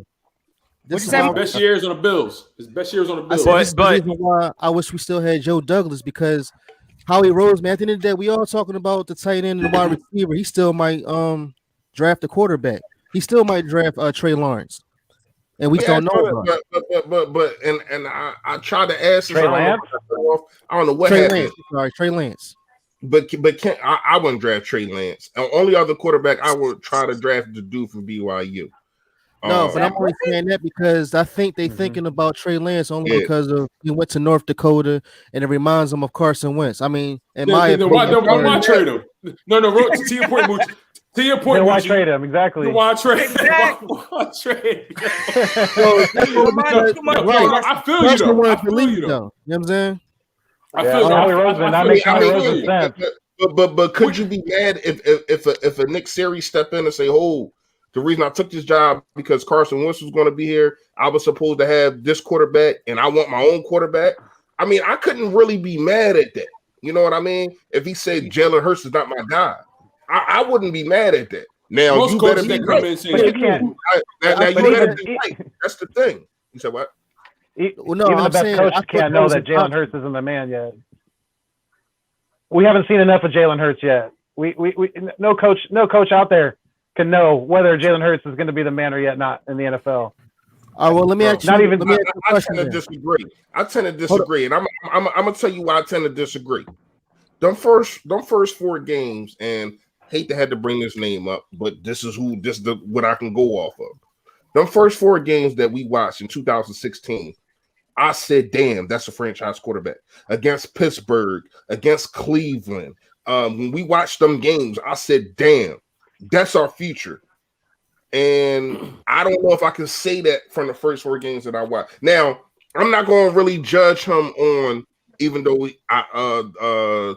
7 for 23 for 73 yards is definitely horrible. But I'm not really going to judge him on the Washington game. I don't know what the hell was going on in that game. So I'm gonna give you. I thought he played better in the Cardinals game than he did the Saints game. But the best game was the Cardinals game. Yeah, hands down. There's nothing to discuss about that. I don't care who you is.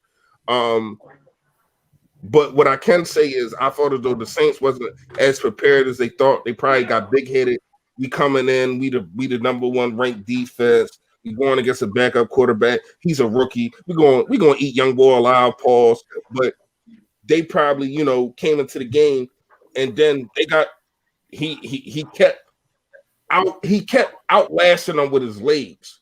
But I felt as though the Cardinals did a better job of keeping him in the pocket, and I was more impressed on the throws that I've seen. You know what I mean?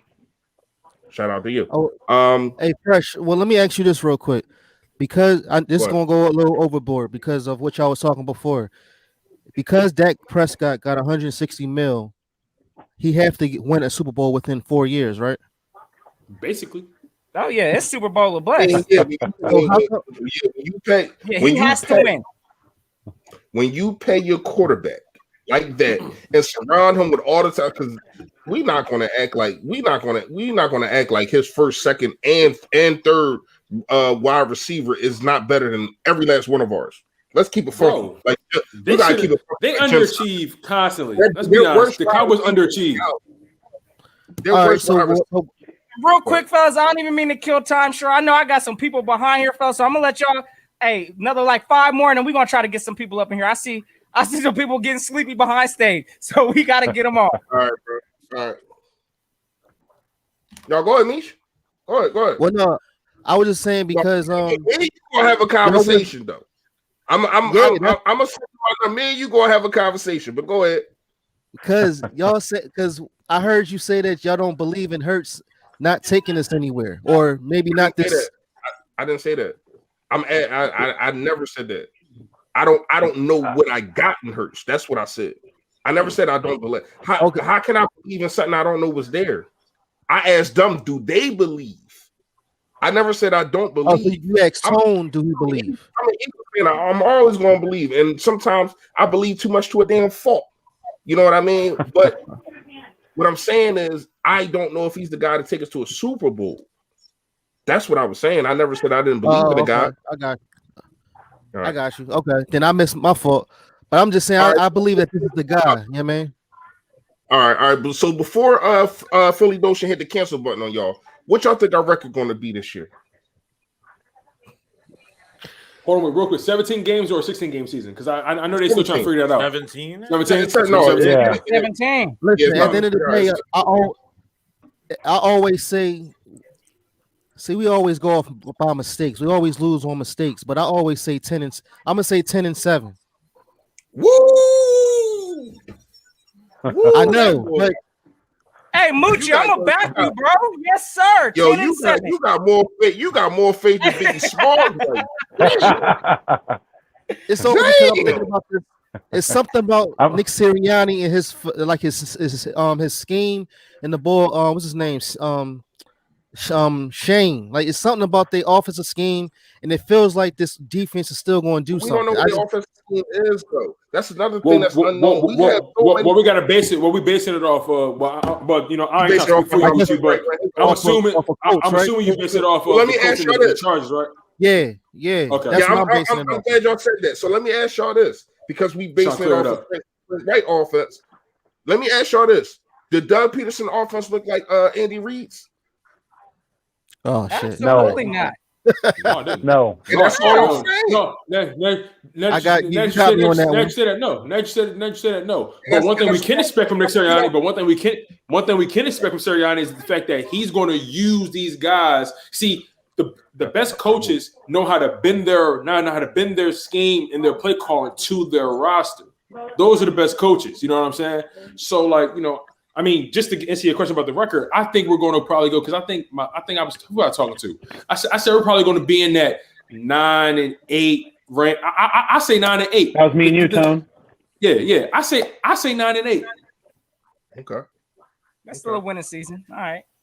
Yeah, that's where I'm at too. I'm right around that 9-8. Because the only two games that scare me, I'm be honest, the only two games on the schedule that scare me is the Buccaneers and the Chiefs game. Other than that, I'm not scared of nobody. I'm just not. And I think, depending on, you know, obviously depending on how we draft and things like that. But I mean, we could surprise some people. I could see us upsetting the Bucs. I could see that happening. I mean, call it now. The only way that we upset the Bucs if we get this defensive line right, because we already know. I agree with you. Absolutely.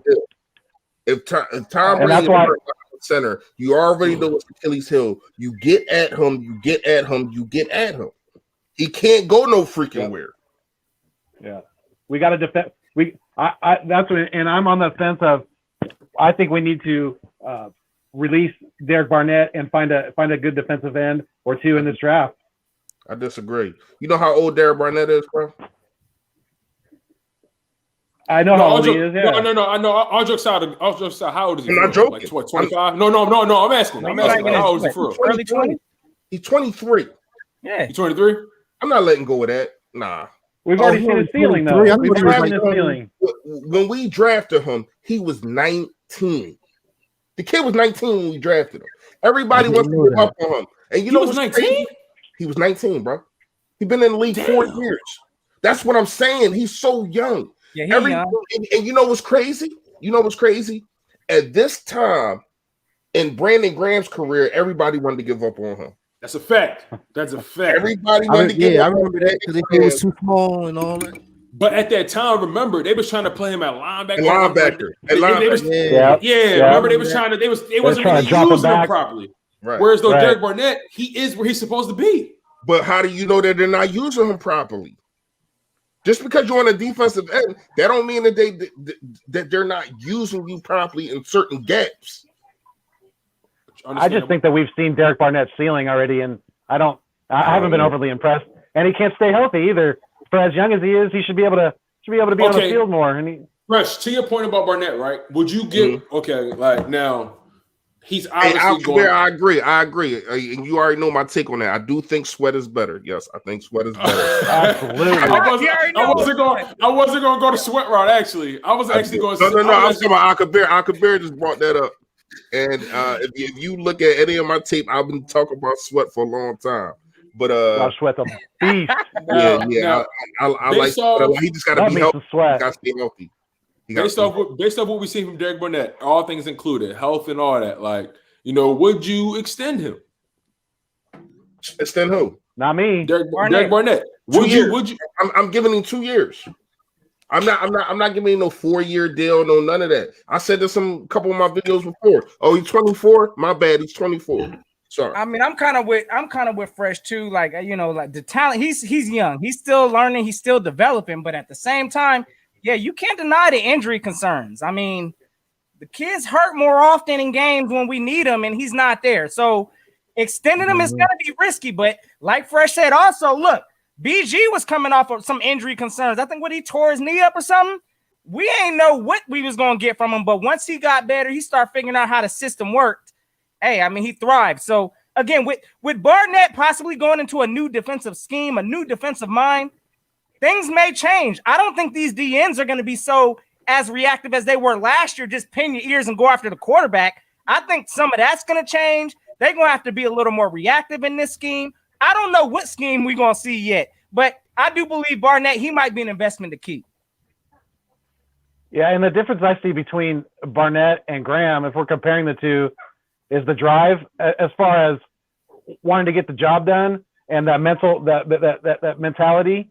And also the versatility and being because Graham, you can move him inside at times too, right? And line him up in that A gap, going up against the offensive guards. That's what we did in the Super Bowl. That's where he got that strip sack. So his versatility has definitely been key in his career. Thanks. Well, hey, fellas, listen, I'm gonna bring a couple other people on because I gotta. Go ahead, Fresh. Yeah, appreciate y'all coming on. I know that y'all both got pages. Go ahead, shout y'all pages out. Make sure y'all go set these guys up. Yes, sir. I'll go first. My name Moochie Robinson. Hit me up. My name Moochie Robinson. Hit me up on my YouTube page. I got a lot of videos. That's all I do is talk about Philadelphia Eagles. Appreciate y'all having me on. Philly Notion, you already know what it is. What's good, Tone? Nice to meet you. Fresh. You already know, my brother. I appreciate you for coming on with us, my brother. Truly. Bet. I'm gonna see y'all soon. Yes, sir. You already know. Talk, Mooch. My man, Philly Foothills, Nest Out West. Go ahead, bro. Shout yourself out. Yes, sir. Yep. I go by Philly Foothills, the Nest Out West, produced by Philly Fuego Productions. To do some, try to keep it lively, try to keep it, I try to bring the good Eagles content and also entertain as well. So yeah, come and like and subscribe to the Nest Out West. I greatly appreciate it. And up and coming YouTuber. And I definitely appreciate you guys having me on. Great talking to you, Notion. Tony DeShields as always, and the General. Much respect, sir. And love you guys. Talk to you soon. Yes, sir. Flag will fly, baby boy. You take care, man. Yes, indeed. Alrighty, gang. So look, we got a couple of look like some of the young birds up in this. Good energy. I like it. Good energy. Hey, I loved it, man. Good talk. Hey, we're gonna keep this thing right on the move. And I know we're talking a little bit about the draft pick in the number 6. So let's go bring in. I need some thoughts from the young gang. Hey, let me bring my guy Braden on because he first in this thing. Let's go and get it. And then of course it looks like infamous 2K in this thing too. Hey, you already know we're talking, gang. So, hey, as my guy Tone is kind of already, we trying to get a feel of what everybody's feeling. But with that number 6 pick, Braden, what you doing, my brother? Getting call pets if he's on the board. Yeah. Okay. Everybody, it sounds like Notion on a lone island over here. No, you're not though. Let me tell you why though, because Jamar Chase is a great pick at that spot. Yeah. It's just the bottom line is you can't go wrong with either one of them. Whoever's available, you know what I'm saying? Like whoever's there, you take them. I just feel like Jamar Chase may be there. All right, hold up. So I gotta ask about him. Jamar Chase and Kyle Pitts sitting right there. What's going on?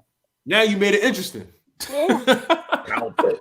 Going Kyle, my guy. Going Kyle. That's what I need to hear. That's what I need to hear, gang. They both sitting there at number 6, which Totally is a possibility.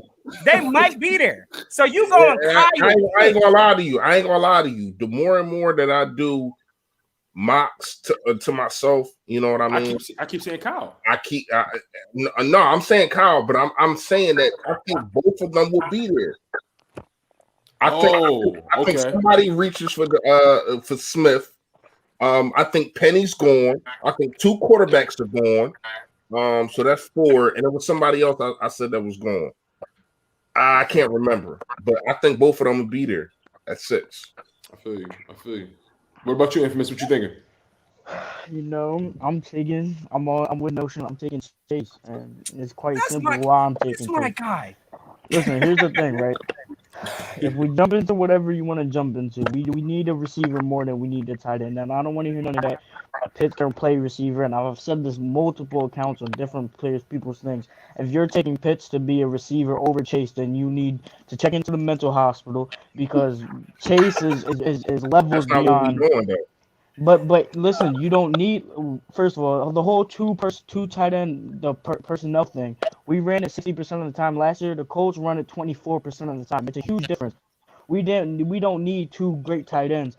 Plus, if Pitts is taking majority of the snaps, Goddard is not going to resign. He's not going to want to play here, especially if he has top 5 talent, which I believe he does. Because if you look at his numbers, obviously backs it up. He's number 3. He's tied in 3 for when getting targeted. He's 3rd in catch rate, and he's 3rd in QBR when targeted. So he's a great tight end. We don't need another one. So it comes down to if we have one good tight end, we're not running 2-man personnel. 2 tight end personnel as much as we used to. It comes down to the receivers, and we need another big receiver because you can't look at these receivers and say Jalen Reagor is a top 10, top 5 receiver. You can't look at any Quez Watkins and say he's a top 5 receiver, but most likely you can look at Chase and be like, he's going to be a top 5 receiver. So then if you go to the tight end position, I can look at Goddard and say he's going to be a top 5, top 10 tight end. I can't say the same for these receivers. And that's when it comes down to, all right, well, we need a top 5, top 10. Go ahead, all right, so hold up. You know, I got to give my 2 cents in. Yeah. Hold on. So let me ask you this, Infamous. If Dallas Goedert is a top 5 tight end, why is his only dominant games is when Zach Ertz is on the field? When he's on the field by himself as tight end or with Richard Rodgers as tight end, he is not dominant at all. You want to talk about numbers? Go check them numbers. Second, okay. So if no, I'm gonna let you rebuttal to everything. I'm gonna rebuttal to everything that you said. Then you know what I mean? But you said Pitts. Why would you get a guy that's going to play outside? He is not a better wide receiver than Chase Young. But you know what he can do? He can block better. Oh, yeah, my bad. He's not a better, you know what I'm trying to say. I got you. You good. We got you. Jamar Chase. We got you. Jamar Chase. I would pray he can block better. So you're getting 2 for 1. 2 for 1 deals over here, y'all. He can block better. He can play the tight end. And you can still put him outside. We're not saying that he's going to play wide receiver. We're saying that is a added addition. I have no problem with Jamar Chase. If they get him, I'm cool. I'm just saying Pitts is the better player. That's all I'm saying. Real quick, when you even hear Pitts, like there's flags with that. Like I'm looking at this man's injury prone flags. Yes, sir. This man hasn't played a solid last year he played 8 games. The year before that, I think last year was his breakout year with 12 touchdowns. It looked like Pitts had. Jamar Chase in 2019 had 20 touchdowns. I'm going to tell you right now, Jamar Chase, just looking at availability also, he's getting a notch in that category above Pitts for me. Because, again, Pitts had the better quarterback. Notion, who had the better quarterback, Notion?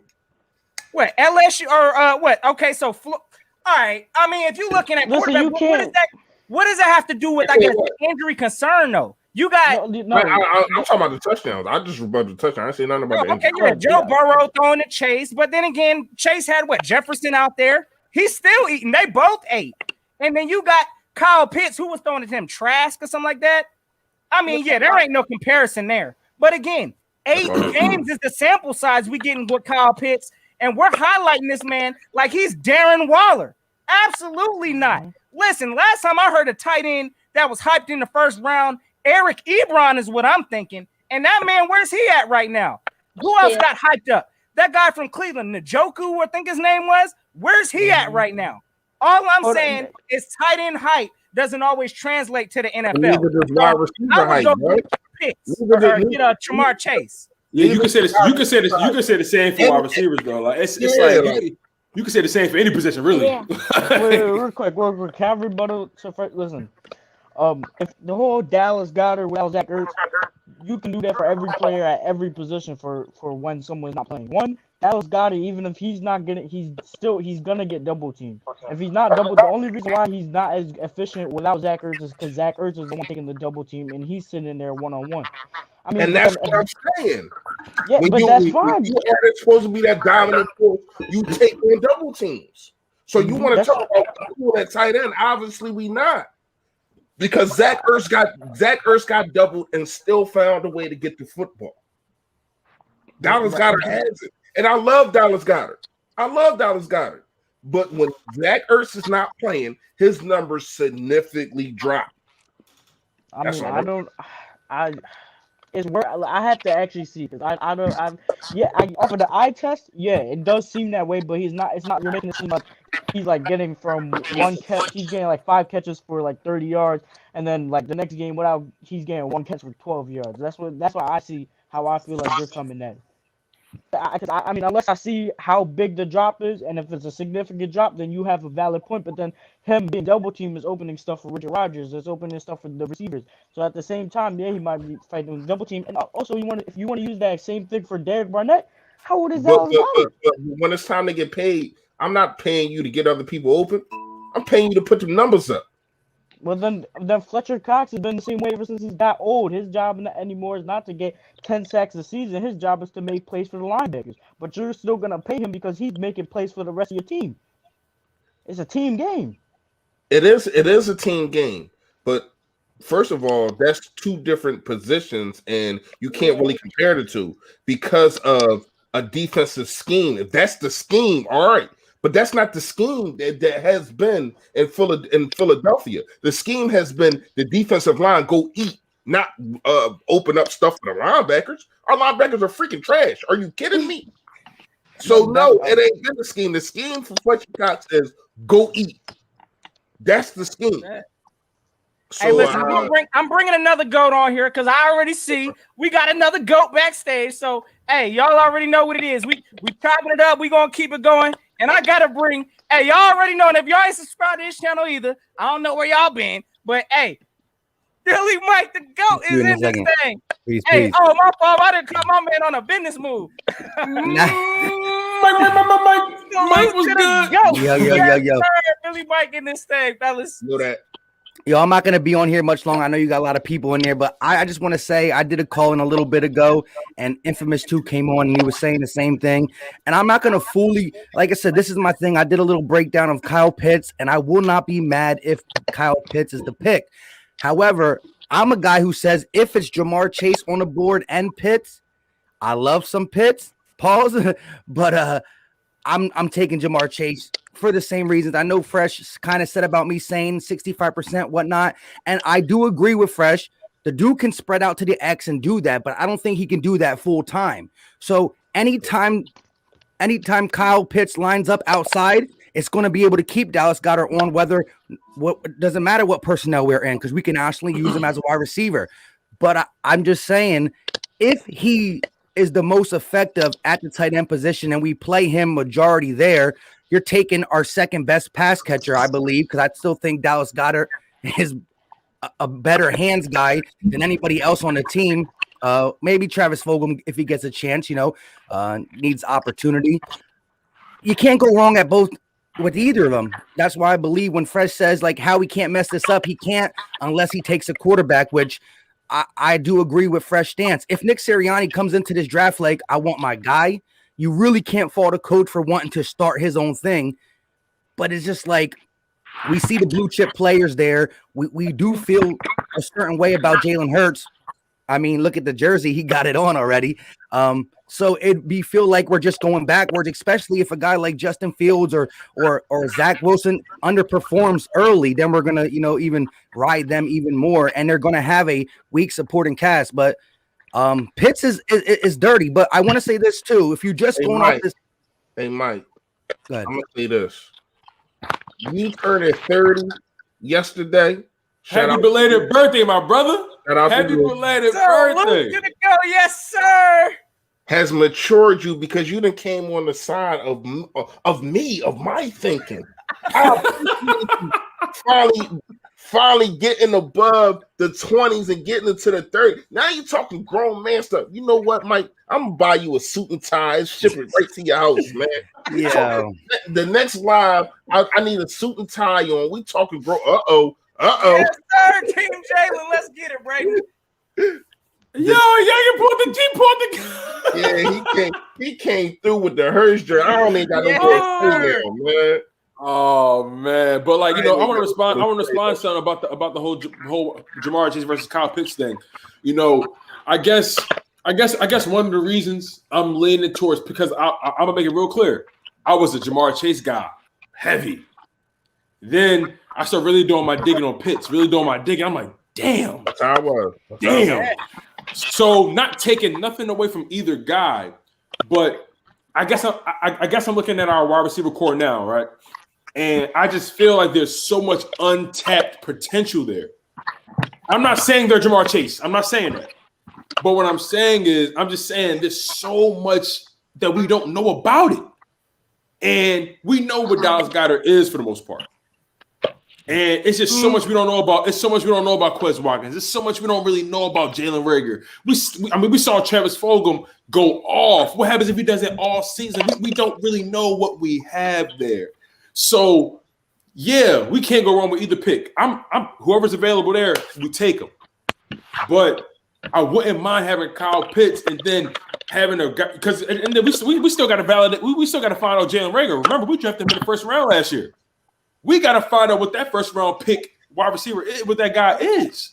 You know what I'm saying? He plays a different position. He plays a different skill set than Chase, though. It would be like drafting Devontae Smith would be like poo-pooing on Reagor because Reagor is like a broke man Devontae Smith. Right. And that's why I don't want Devontae Smith. And that's why I don't want Devontae Smith because I feel like you already have that quote unquote that type of guy in Reagor kind of. You need a possession guy. So the bottom line is we need a possession guy. We need a legit possession guy. Bottom line. I will say this though. I would love to have Ja'Marr Chase. I'm going to make that abundantly clear. I would love to have Ja'Marr Chase. I would love to have Kyle Pitts. You know what I'm saying? But we can't have both guys. And let's be real. I know Notion said that both of them sitting there who you going to pick, but I don't think both of them going to be sitting there. I'll be honest. I just don't. Yeah. I got a feel. I got a feeling. I just got a feeling, man. I ain't gonna lie to you. Like, I think that because of him winning the Heisman Trophy, you know what I mean? Because of Ja'Marr Chase sitting out, you know what I mean? I just think that people are gonna split, man. You got 2 to 3 quarterbacks that might go. Penny is gonna be gone. It's four. Like, it's 4 guys. Huh? No, I'm saying that's 4 guys. So you said 3. Yeah, Penny's going to be gone.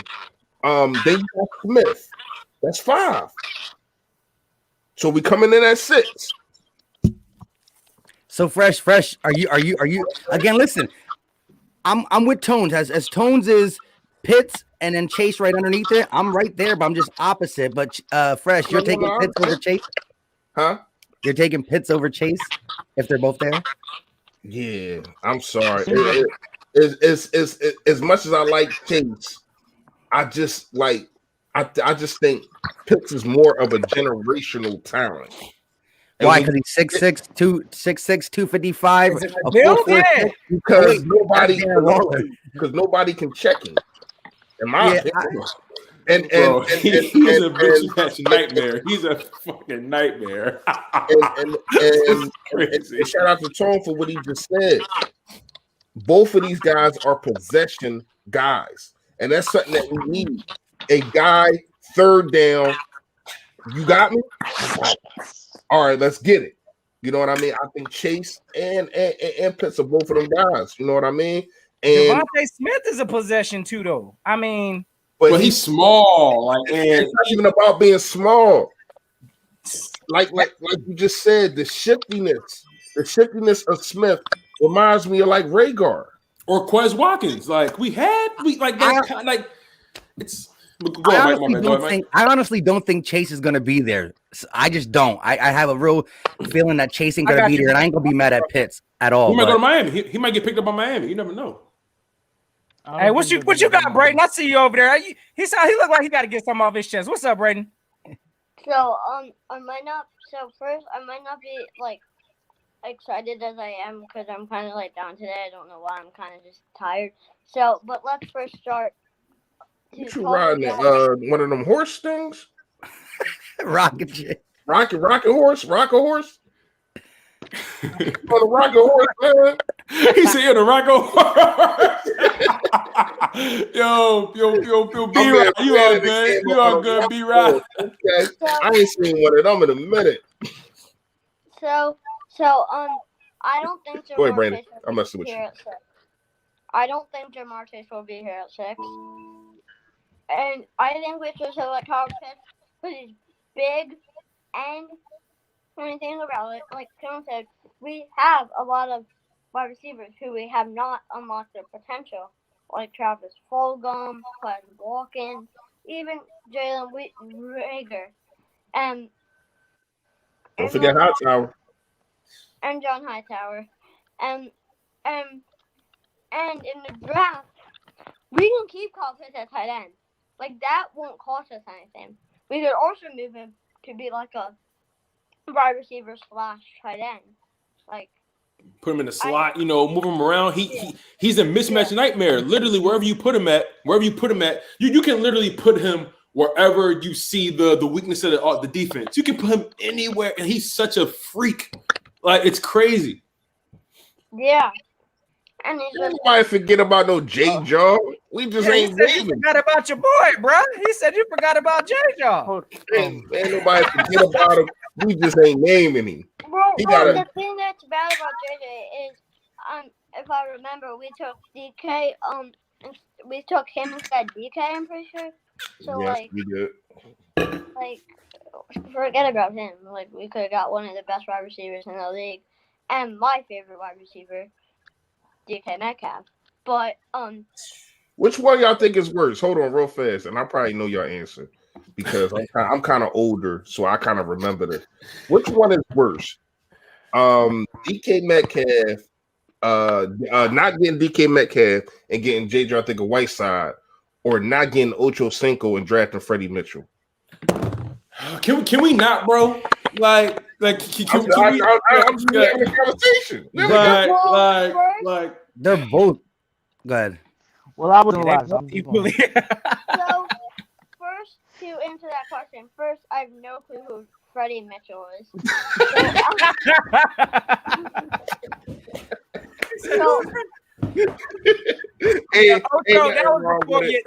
You're a young buck. It's all good. You're a young buck, man. Ain't nothing wrong with hold you on that. It was before you was even thought of. I know Chad is it Ocho Cinco is a good player, but I'm gonna have to go with DK Metcalf. So because he's younger and he's good and he isn't even in his prime.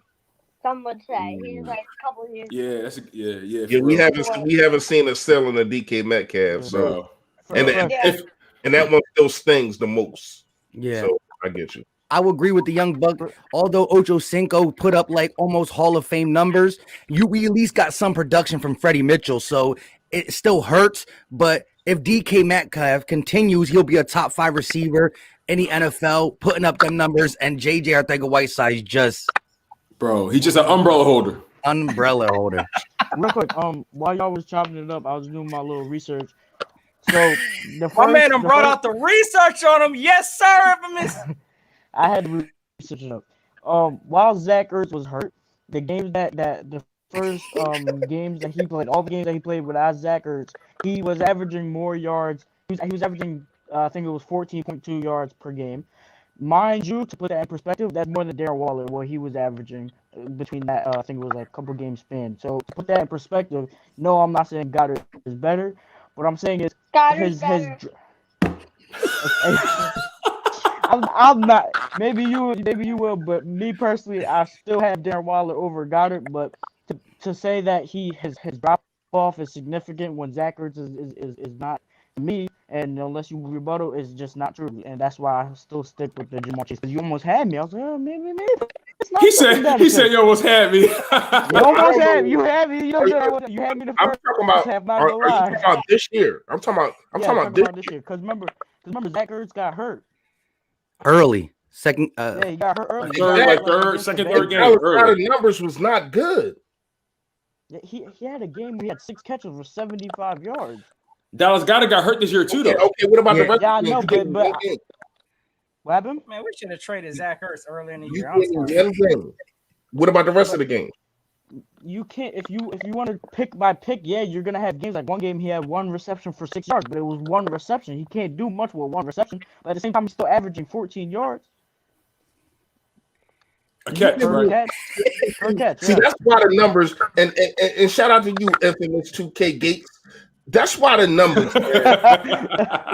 Yo, man, like you already know. Shout out my guy Gates. That's my guy, and me and him we go back and forth with the number thing all the time. That's why the numbers to me, they say numbers don't lie. They do. Because you can say he's averaging 14 yards a catch and only got 1. No, tell the whole story and nothing but the story. How many targets he had? He had 1 catch because he was getting shut down. That's the story. But we also got to know that, like, it's hard to judge anybody from the 2020 offense. That's what I'm saying. Like, that's my biggest thing. It's hard to judge anybody on that roster from that season. It was so bad. That's why I'm like, damn. I give y'all that. But I want to say this though. But can we say this? In the limited times that Miles Sanders had the football, he produced. Yes, that's absolutely. So when you have the football, you produce. In the limited time that Quez Watkins had the football, he produced. Teddy. That's all I'm saying. I'm looking at when you got the football. You know what I mean? Absolutely. Yeah. If I'm looking at Dallas Goedert in 2019, though, the potential was there. And I'm still going to think. I thought he was the guy. I think that Dallas Goedert could easily be a top 5. Right now, I will put Darren Waller over Dallas Goedert. I can't 100% deny that. But Dallas Goedert, you know what I mean? Listen, when Dallas Goedert had top 10 numbers while being the number 2, you know he has the potential to be that big play. But see, my only argument, I love Goddard. You know how I feel about Goddard. It's been multiple times I done picked him as player of the game and all that kind of stuff. You know that, Mike. My thing was the reason about Pitts is because I don't know if Goddard is that number 1 dude. You know what I mean? It's been multiple games, and you know, it's definitely because Richard Rodgers. It's the same argument. It's the same argument about Juju Smith-Schuster and the Antonio Brown effect. It's the same argument. Like when AB was there, Juju was eating like crazy. Right. Then AB left, and Juju struck Juju. I don't think he had 100. Correct me if I'm wrong, but I don't think he had 100-yard game since like AB been gone. But I will say this though, the same way. I don't know if we have a number 1 wide receiver as well, though. You know what I mean? Like I think that's true. Dallas Goedert being a top 5, whatever, than any of these receivers being a top 10 receiver. and Juju Smith-Schuster, that's a lot different because he was always been a slot guy. This year, he primarily had to play wide receiver 1. It's kind of like how we had Rager sometimes playing on the outside, and then when he got to the Raiders, he only stick to the slot, and that's why he's playing how he's playing. Now, can we rewind it? I want to talk about structures real quick. I 100% agree with Fresh. I do not like any of the structures. The reason why is we're gonna have to get rid of Slade. We're gonna have to get rid of Brandon Brooks and all these older players in 2 to 3 years from now. The thing is, if you get rid of them 2 to 3 years from now, we're not winning a Super Bowl. Maybe not even making the playoffs because Washington looks like they're ready to take over the division for the next couple of years, and we're not better than any team outside of the NFC East. Yeah, exactly. Outside of the NFC, except like the Jaguars and the Jets. But my whole thing is we're not winning a Super Bowl. Most might not even make a playoff appearance in the next 2 to 3 years. So if you let go of these guys now, you can get Darius Slay. You may get a third or a late second, but in 2 years you're not getting a fourth for Darius Slay because he's gonna be 33 years old. We got Darius Slay like a year or two too late. Exactly. That's what we do. That's the Philadelphia Eagle mantra, bro. You ain't know? We get it always too late. I honestly think though, with his contract, I think if he can perform this year, which we're going to give him more opportunities just by playing cover 2, he's going to be able to be in more zone, be able to make plays on the ball. I think you could then sell him the following year. And I do agree with kicking the can down the road is bad, but if there was ever a year to do it, it's this year because of the predicament we're in. And at the end of the day, if we are going to try to evaluate Jalen Hurts this year, you can't have him with the Walmart crew. You know what I mean? No, I feel you. That's my point, Mike. It had to get done. Be successful. You, Mike. But that's my point. Like, it had to get done. It had to get done. But if we rebuild 2 to 3 years from now, you're looking at 55 years and not 52. So what I'm saying is, the whole thing is, you're not gonna get. What are you gonna get for 35-year-old Darius Slay? What are you gonna get from if Brandon Brooks is not retired? What, he's like 34 right now. 37-year-old Brandon Brooks who had 2 Achilles tears. You're not gonna get anything for them. So by the time you get to that 2-3 year mark, you're gonna have to get Brandon Brooks for a 6-7 round pick because he's old and he's coming off 2 injuries. All right, so Infamous, I guess my question for you is, then what are our other options right now? No other option. The other option is we win 0 games, 2 games, and draft whoever's the best player. We have to rebuild now, unless you want to rebuild later. But then you're just looking at more time. Are you calling for a tank, Infamous? I listen. The heart in me don't want to, but hey, listen. We're gonna have to either now or 2. Listen, half our guys are unless we draft like no other. Unless God is on our GM and he's drafting the players and he's unless that happens, we're not gonna be able to. We don't know. I think I ain't gonna lie to you. I think we have more talent than we know. That's what I'm saying. Like that's how I feel. I feel like there's more talent on this roster than what people think. I think, and I'm just gonna go to. Hey, Brady the Infamous. Hey, we want to cycle a couple other people through real quick just to get y'all I'm heads actually up. about to get out though. Shout out to you guys for letting me on for that little bit. Hey, Mike. I kind of wanted you to rebuttal this. All right, go ahead. I'll stay a little longer. So, no. In all seriousness, I think that our linebacking core, when you got a Alex Singleton, a Jannard Avery, and a Sean Bradley, I think they're better. They're better than people are talking about. I think that I would play, me personally, I would have Alex Singleton as my weak side safety. I would have some safety. I'm sorry. Man, I got you. I knew what you meant. I got you. You're lying. I got you. I would have Bradley in the middle, Mike linebacker, and I would have Jannard Avery as my strong side. Like them 3 right there, I think they're more than they can get the job done more than not. And then you can still sprinkle in your project that you drafted at 3rd in Taylor. You know what I mean? I think Nathan Gary, he's still on the roster, but I'm hearing that he's going to be gone. So them 4 right there, I think are better than we think. And then when we look at the wide receiver position, I think that we're okay. I like Travis Fulgham.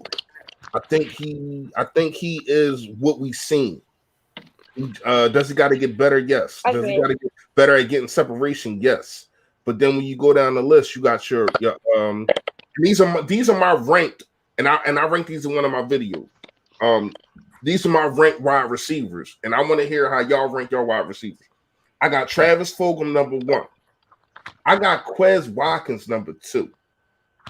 I got Greg Ford number 3. Then I got Rhaegar, and I know it's a shame that I got Rhaegar all the way down there. I'm not mad at that though. I'm not mad at that. It is what it is, man. And number 5, I got no. I'm sorry.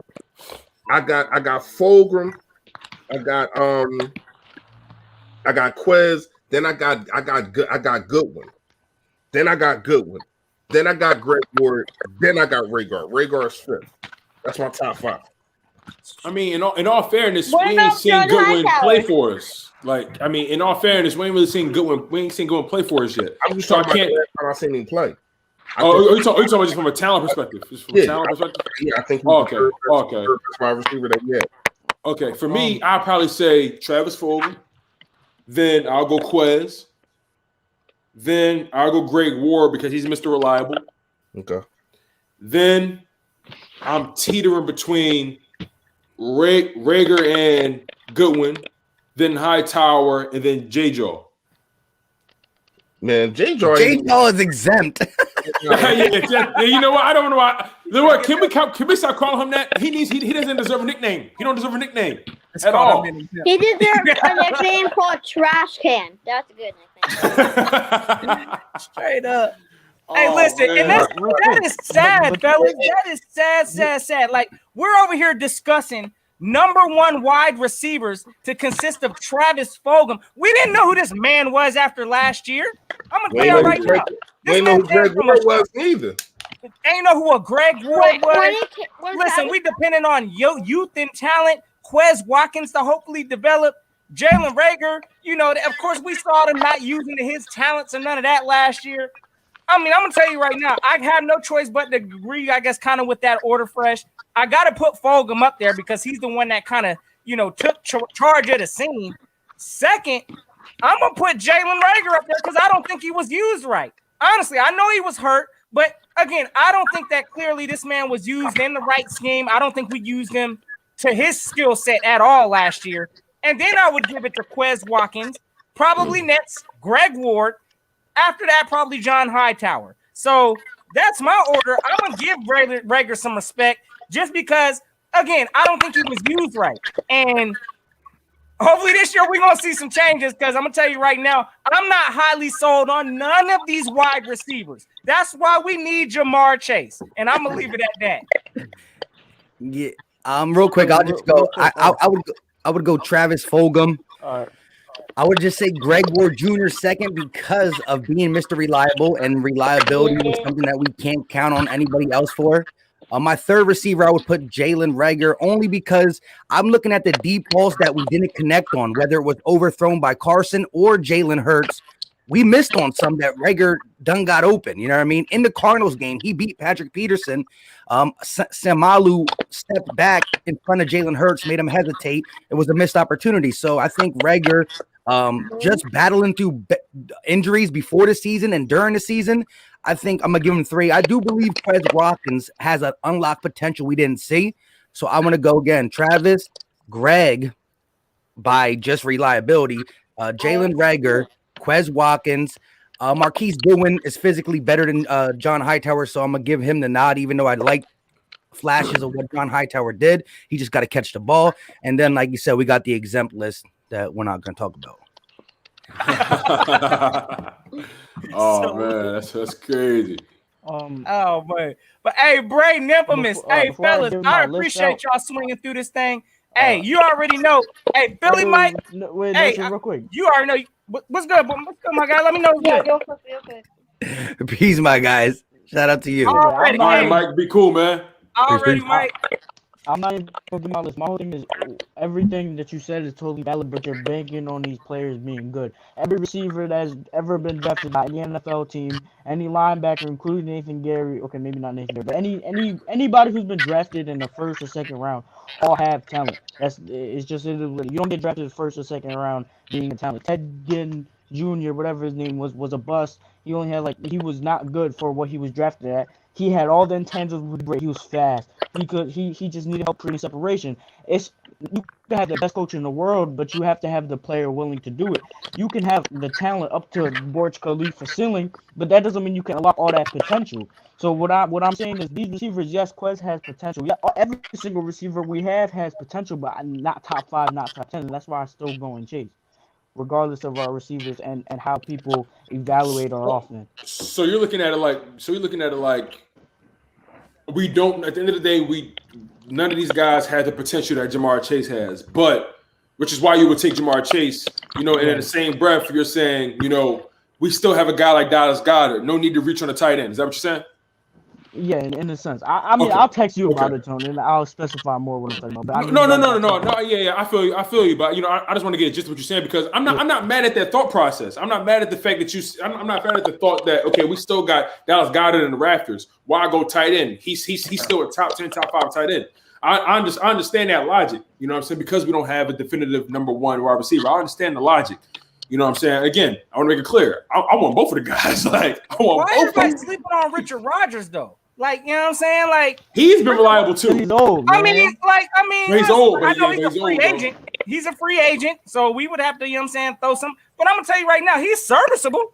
It wasn't like he was all the way trash. Yeah. Yeah. Who was our second tight end in 2017? Wasn't it like Trey Burton? Yeah. Or 17? No, it was Selleck, wasn't it? It was Selleck. No, it was Trey Burton. Yeah, and Selleck was not. Selleck, we didn't have 2 great tight ends. We don't need Kyle Pitts and Dallas Goedert. That's more of a luxury pick, in my opinion.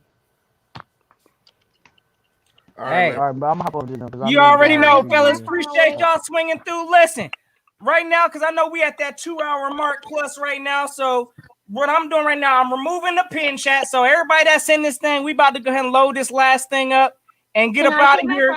So, before I get of course, Brandon, go ahead, my guy. Yes, okay, sir. So I have 2 things. First, I'm gonna rank my wide receivers on the team. 1, Travis Fulgham. 2, I'm gonna have to go with Wes Wilkins. 3rd, I'm gonna have to go with Jalen Mills just because he's a rookie. 4th, I'm gonna have to go with Greg Ward. 5th, Marquise Goodwin. 6th, John Hightower, and 7th, Trash Can. And then also this guy, I don't know if he's still in the track, but this Yo-Yo dude, he seems like he's an Eagles hater, so I got some words. First, the Eagles are a good team. 2nd, the Cowboys are trash. 3rd, the football team doesn't have a name. 5th, the Giants are a team in New Jersey. They have a team named New York, but they don't even play there. Like, it makes no sense. They confused, Brady. We are the only team that plays in the city that we represent. Like Dallas doesn't play in Dallas, Washington don't play in Washington, and New York don't play in New York. They don't even play in the same state, like New York. I don't understand it. On that note, Braden, my guy, you already know, Braden. Let them know the whole NFC's division besides the Eagles, y'all hella trash. Let them know what it is. Yeah, like the NFC East, doo-doo except the Eagles. That's all right, Braden. We're gonna get our title back this coming year. We know what's coming. Greatest wide receiver, greatest QB of all time, Jalen Hurts. That's all. Hey, you know I support it, Braden. We in there, bro. We right there, bro. We right there. Hey, you already know, Braden. This always flag was fly, man. Hey, let him know. Hey, y'all check out my man Cattle also, because he's doing his little movement too. Y'all can catch the youth, the youth observation on things. So, hey, check my man out. Let him know where to find you, Braden. Philly fan all day. Find me there. Philly fan all day. In a week because I've been working on a couple of videos. I'm trying to film a lot of videos and then post them like in a certain week. So I'm gonna probably post like every other week, pretty much. So yeah. Hey man, keep doing your thing, bro. You grinding. Keep grinding. Salute, Braden. Alrighty, gang. So all right, it looked like we got a total of we got like 4 or 5 more people left behind stage. So we're going to close it off with that. I know we kind of creeping up at that mark, so I've already removed the pin. So from here on out, I know my man Big Play Slay been waiting back. So I'm going to let my man, and I see I got my guy, Be More Philly in this thing too. I got to bring another GOAT. Hey, the best OG, triple OG. That needs to be reporting on the Eagles. My guy, Be More Philly in this thing. Yeah, I don't know why Be More to do content. Be More know exactly what he be talking about. Y'all do not want Be More to do content right now. Yo, Be More, you muted, bro. Wait, you're muted, bro. There we go. Muted. I'm not gonna make content because you need people like me to go at people like you. What are you talking about, man? I go at you pause on the phone every day. So I don't know about all that. You try, but you fail. But come on, little brother. You know how you told Mike about him entering the 30s? That's how I'm gonna tell you when you enter the 40s, so you can get up to my level. I gotta get there first, man. If y'all don't know, man, I will be turning. Oh man! Hopefully, Allah willing, I will be turning 38 in 10 days, man. 10 days. Hey, we're gonna see it. We're gonna see it. That's what I'm talking about. I was going live from Hawaii. You know what I mean? Hawaii. Yo, be more though. Like, how you feeling about this draft? Like, what do you think we need to do with that number 6 pick though? I like to know. I need to know the angle B more guy. Yes, sir. I need my wisdom. Let me know. B more. You know what I mean? He clever one. You gotta watch him. Yeah, he got the knowledge though. I said quarterback at number 6. What? Hey, I gotta hear the justification, B more. Let me hear it. Yeah, let me hear you. I'll take your take. It's not nothing against Jalen Hurts. It's for the simple fact that Howie's doing the same thing with the salary cap that he did back in 2017. He's putting us in the worst position down the line. You draft a quarterback, you have a quarterback for potentially 5 years. You decide you're going to hang on to Hurts, and Hurts end up not being the guy. Then we're dealing with Rodney Pete all over again. And I don't know if you guys are old enough to remember that, but I've been through that. So if you have a chance to get one of these guys that can potentially be a good quarterback for the team, you get them, you have them for 5 years, and that gives you time to manipulate contracts. You got guys who are coming up on contract years. Miles Sanders is coming up on that time. Dallas Goedert is coming up on that time.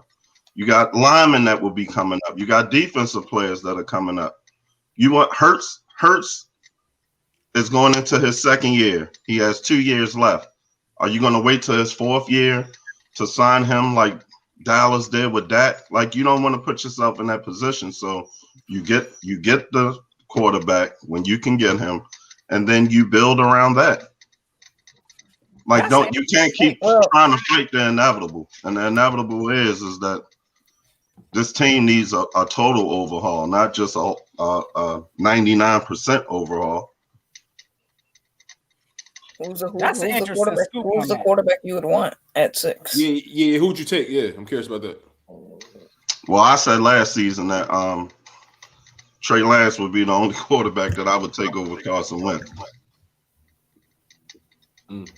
See, like, I guess my only thing about Trey Lance is like, I feel like I just feel like Trey Lance, like, I feel like we need to see so much more from him. Like, why do you need to see so much more from him and not from other people? That's a thing with the fan base. Well, bottom line is, I don't want a quarterback, period, in the first. I'm gonna make that clear. I don't see none of them. Like, I'm cool. That's your business, my guy. I feel you. I got you. You pick my pick. Hey, I feel you. Like you say, you get Pitts or you get Chase, and it don't work out with Hurts. Then what? You don't have any quarterback. Well, I would only have to say that you got to give him a shot that you can rely on, and you're not going to be in this position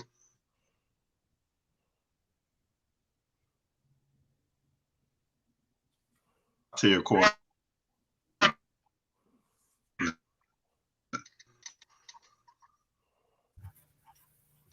You gotta at least give Hurts a shot, in my opinion. I feel like Hurts got to get a shot. He got to get a shot. Can you guys hear me? What has he done to deserve a shot? That's my question. You said what does anybody do to really deserve a shot? Like, I mean, like he was drafted in the 2nd round. You pretty much got rid of your franchise guy basically for this kid. You got to see Whiteside. Don't he deserve a shot? You got to see. JJ had plenty shots. JJ had plenty. You being facetious, be more. You being facetious. No, I was gonna ask. Wasn't Hurts a runner-up Heisman Trophy winner? Yeah, I think he was. Yeah, he was. Yeah. Oh, no. Yeah. think it was. Yeah, I mean, again, like hold on. So we giving out participation challenge? Participation? Oh, absolutely not. But I mean, you know, you just don't stumble across. I mean, our old quarterback, he was runner up in MVP. He ain't get that. So what is the point of bringing that up? I'm bringing that up for opportunity purposes. Again, like Jalen deserves an opportunity. I never said that. I get that. I'm just saying. Why does he deserve an opportunity? That was a bad. Why doesn't he deserve opportunity more? Why doesn't you just took the franchise quarterback out of the spot that he just that he was put into? So you got to give him a shot. I think, and I'm gonna go ahead the franchise quarterback so you could put him in there. And the owner said he thinks highly of him. The owner says a lot of stuff. I'm gonna tell you why he's getting a shot. I'm gonna tell you why he's getting a shot. It's going to look very, very bad on the organization if you lose your quarterback and then you go the guy that you basically the reason why you lost him, you lose him or you bench him or whatever the case may be. So this is why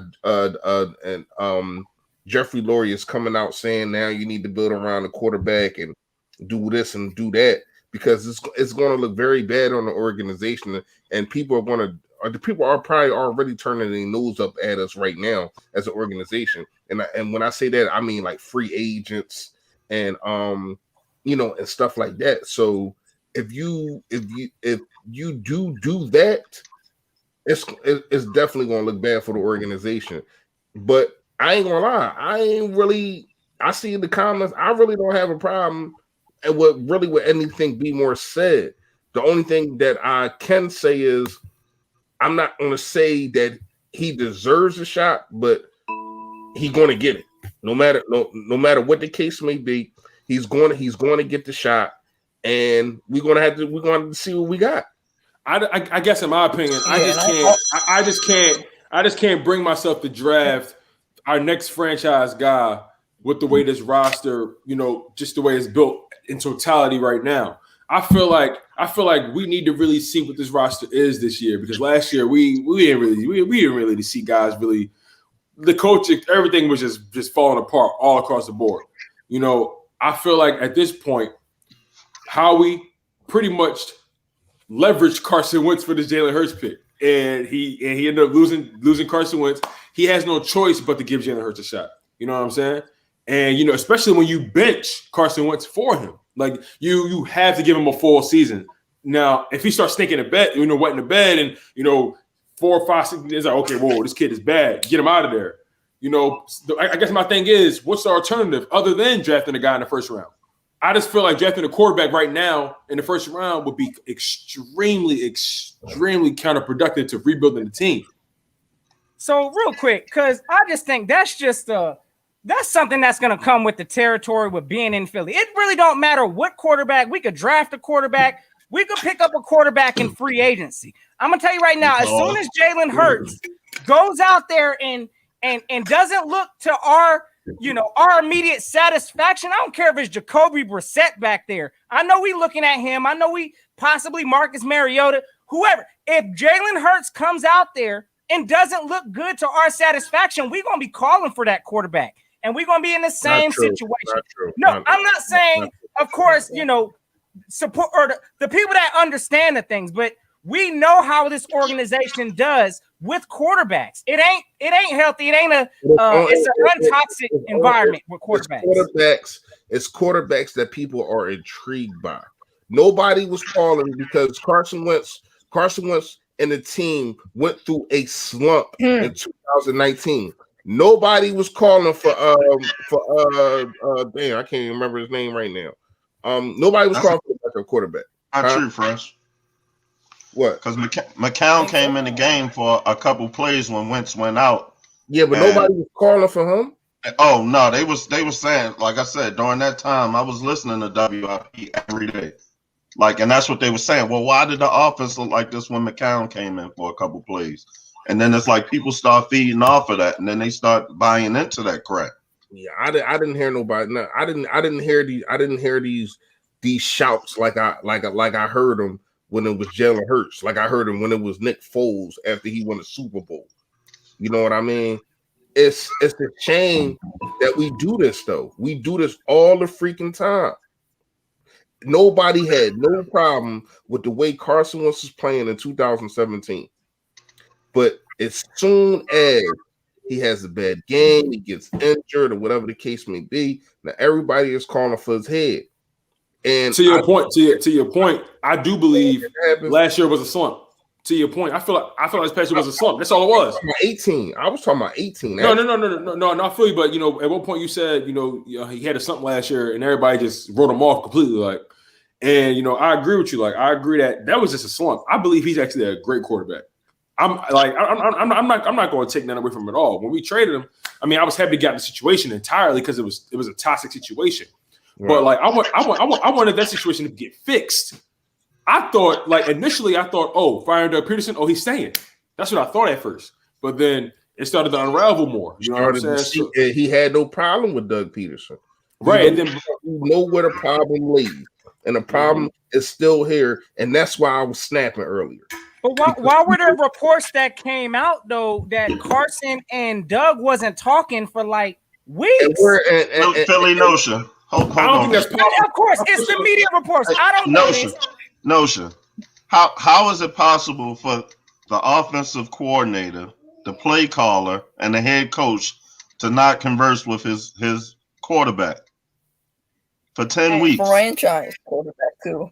I don't believe it's possible. Honestly, I don't think that you can't just go. And that goes to you too, Tone, because you tell me you read the report. So, No. I read more than just reports. I do my own personal due diligence. You know what I'm saying? All that. I don't just rely on these. What due diligence are you going to do when the sources are reliable? I mean, when it's a reliable source, you don't have anything to go off of because you don't have no way to check. To your point, I can say the same for you, B more. How? What I'm saying is, you say how can I rely on a report? I can say why don't you? Because if there's no name behind it, then I can't go off of it. All I got to go off of is the actual horse, and the horse never said anything. The Bronco. You didn't hear Carson Wentz come out and say anything, so I can't go with somebody who's not putting their name to something, say something about him when it's so easy for people to latch on to the negative talk. And then when you got guys to come out and say something in favor of him, that's not the big talk. Or if a guy says something like Jason Peters said that Carson Wentz's problem was Philly. Now they're going to take that and make that, they're going to spin that into what they want their narrative to be, when all he did is make a basic statement. It could have been the Philly fan base. It could have been the Philly. So let me ask you this then, because if that's not the case, what do you think was Carson like? All right, we all know the organization failed him in many aspects. Other than that, what do you think was Carson Wentz's issue? Why couldn't it have been salvaged? And this is a genuine question. I'm not trying to be facetious. Because somebody came and got that and get all of the credit for it that's not deserved. The reason why they was put in position to get this. Now, to your point about that, I was a huge proponent that Nick Foles just closed the deal. Without Carson Wentz, that everything, none of it is possible. Without him, none of it is possible. I'm going to make it very clear. I personally felt like he should have had an opportunity to run it back, but the fact that he didn't want to be here, it is what it is at this point. Do you blame him? No, of course not. Howie Roseman is a problem. Howie Roseman is a problem. I'm not just going to base it off of that. I'm going to base it off the simple fact that you got a guy that the media says this guy is injury prone, but you put him out on the field with what you put out there, and he's the most sacked quarterback. The narrative is that he holds on to the ball too long, which is not accurate, because Jalen Hurts held the ball just as long as Carson Wentz did. If not longer. You don't put him in positions to be successful. And like I said in the chat, you get a Travis Fulgham that he starts to get a rapport with, and you sit him down for Alshon Jeffries. You put Jason Peters out there. You allow him to hold the team hostage, but Carson Wentz is the guy that's the cancer in the locker room. That is the best thing for him was to get out of town. And I think the reason why Philadelphia turned on Carson Wentz is that Nick Foles, he came back, the prodigal son or whatever. That's what they want. And I think the only way to rid that would have been for Nick Foles to come back to this team and be the quarterback while Wentz is gone, so they can actually see the real Nick Foles. Yeah. So the bottom did so I think we could all agree that the bottom line is there was a huge mismanagement of this organization for the past few years. I think we could all agree on that. Winning the Super Bowl, absolutely. Winning the Super Bowl was the best and worst thing for the Philadelphia Eagles as an organization. Of course, fan base, because indeed now I agree.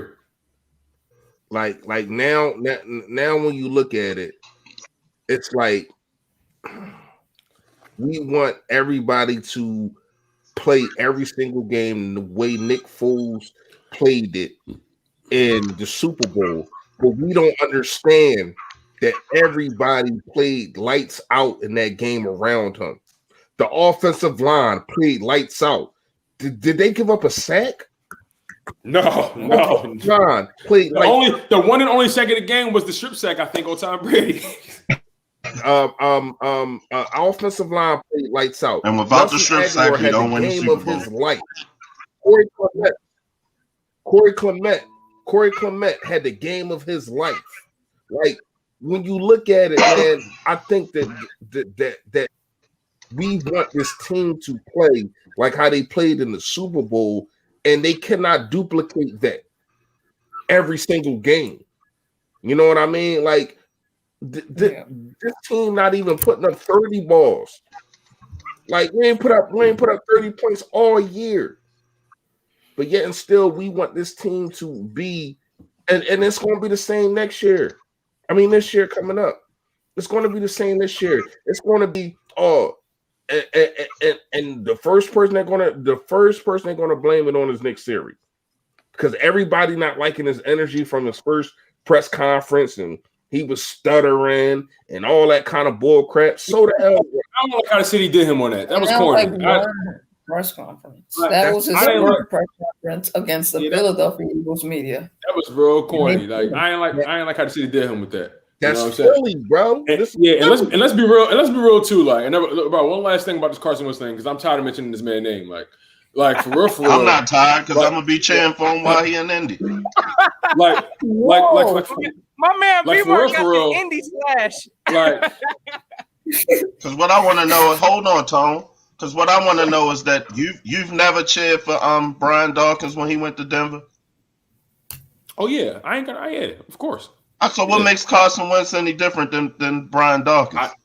I never said he was different. In a different way. I never say he was different. All I said was I'm trying to mention his name because we got to focus on what's going on here. Like that's all I said. I really think he's talking a big play Slay. Oh, okay. I'm just trying to understand because he asked me, so I'm trying to. And then I'm looking at No. I want to hear Slay rebuttal though. Go ahead, Slay. Well, I feel like Brian Dawkins. Everyone respected him when he came to Philadelphia, and when he left with Wentz, all he did was kill a team, and then, well, the team didn't respect it by any means, so they traded him to a team that wanted him, and then now you have to respect him. No, that makes no sense. First of all, I can't like him for anything. He's not on my team anymore.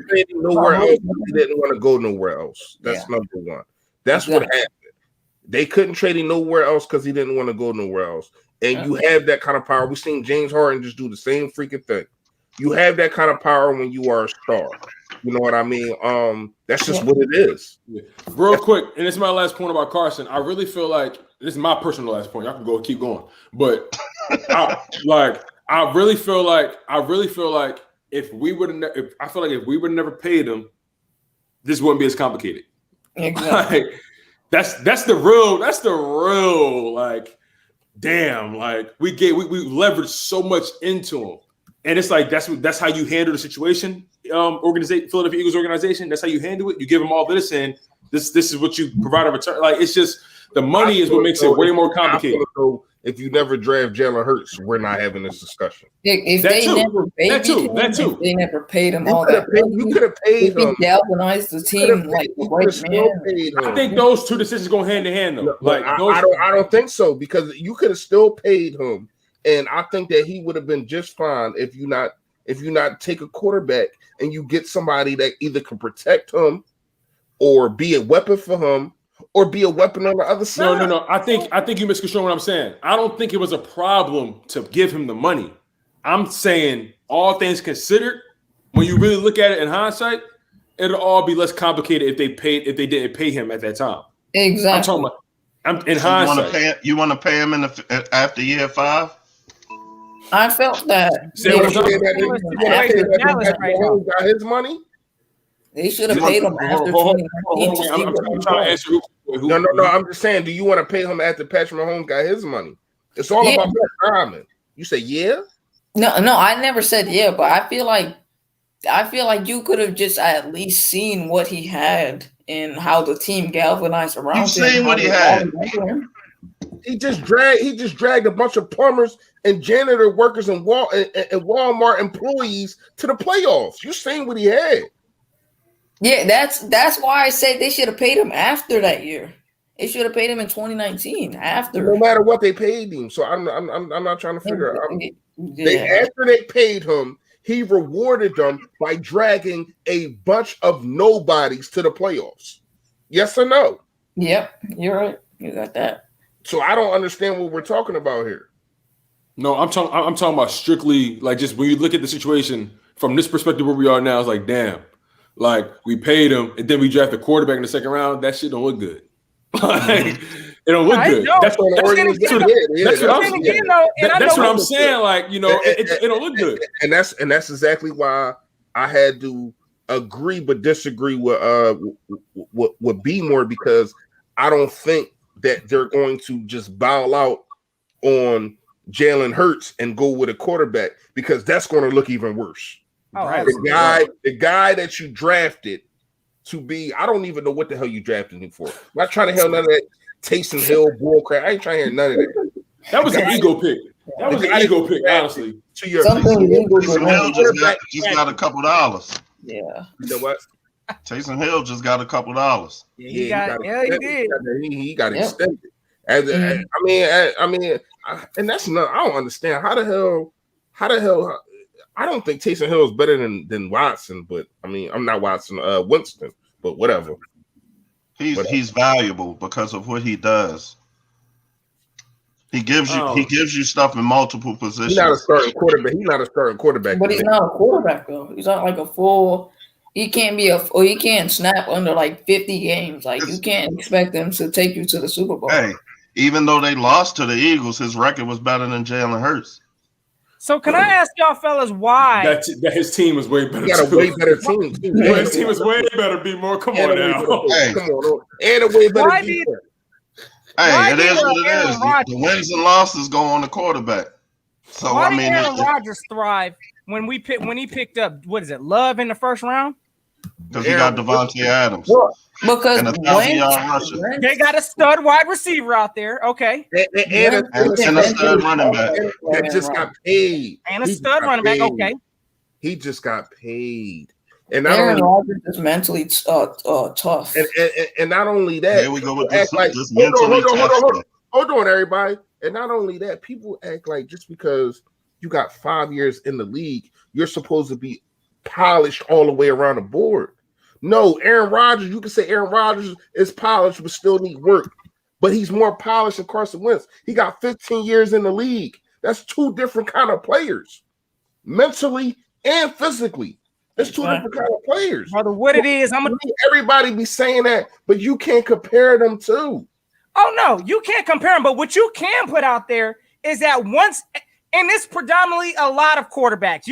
I'll wait to hear one of them that this happened to. But when you pay a quarterback that bag of money, it is a hard time for them to get back to the Super Bowl or to get to a Super Bowl and do what they've done. So what?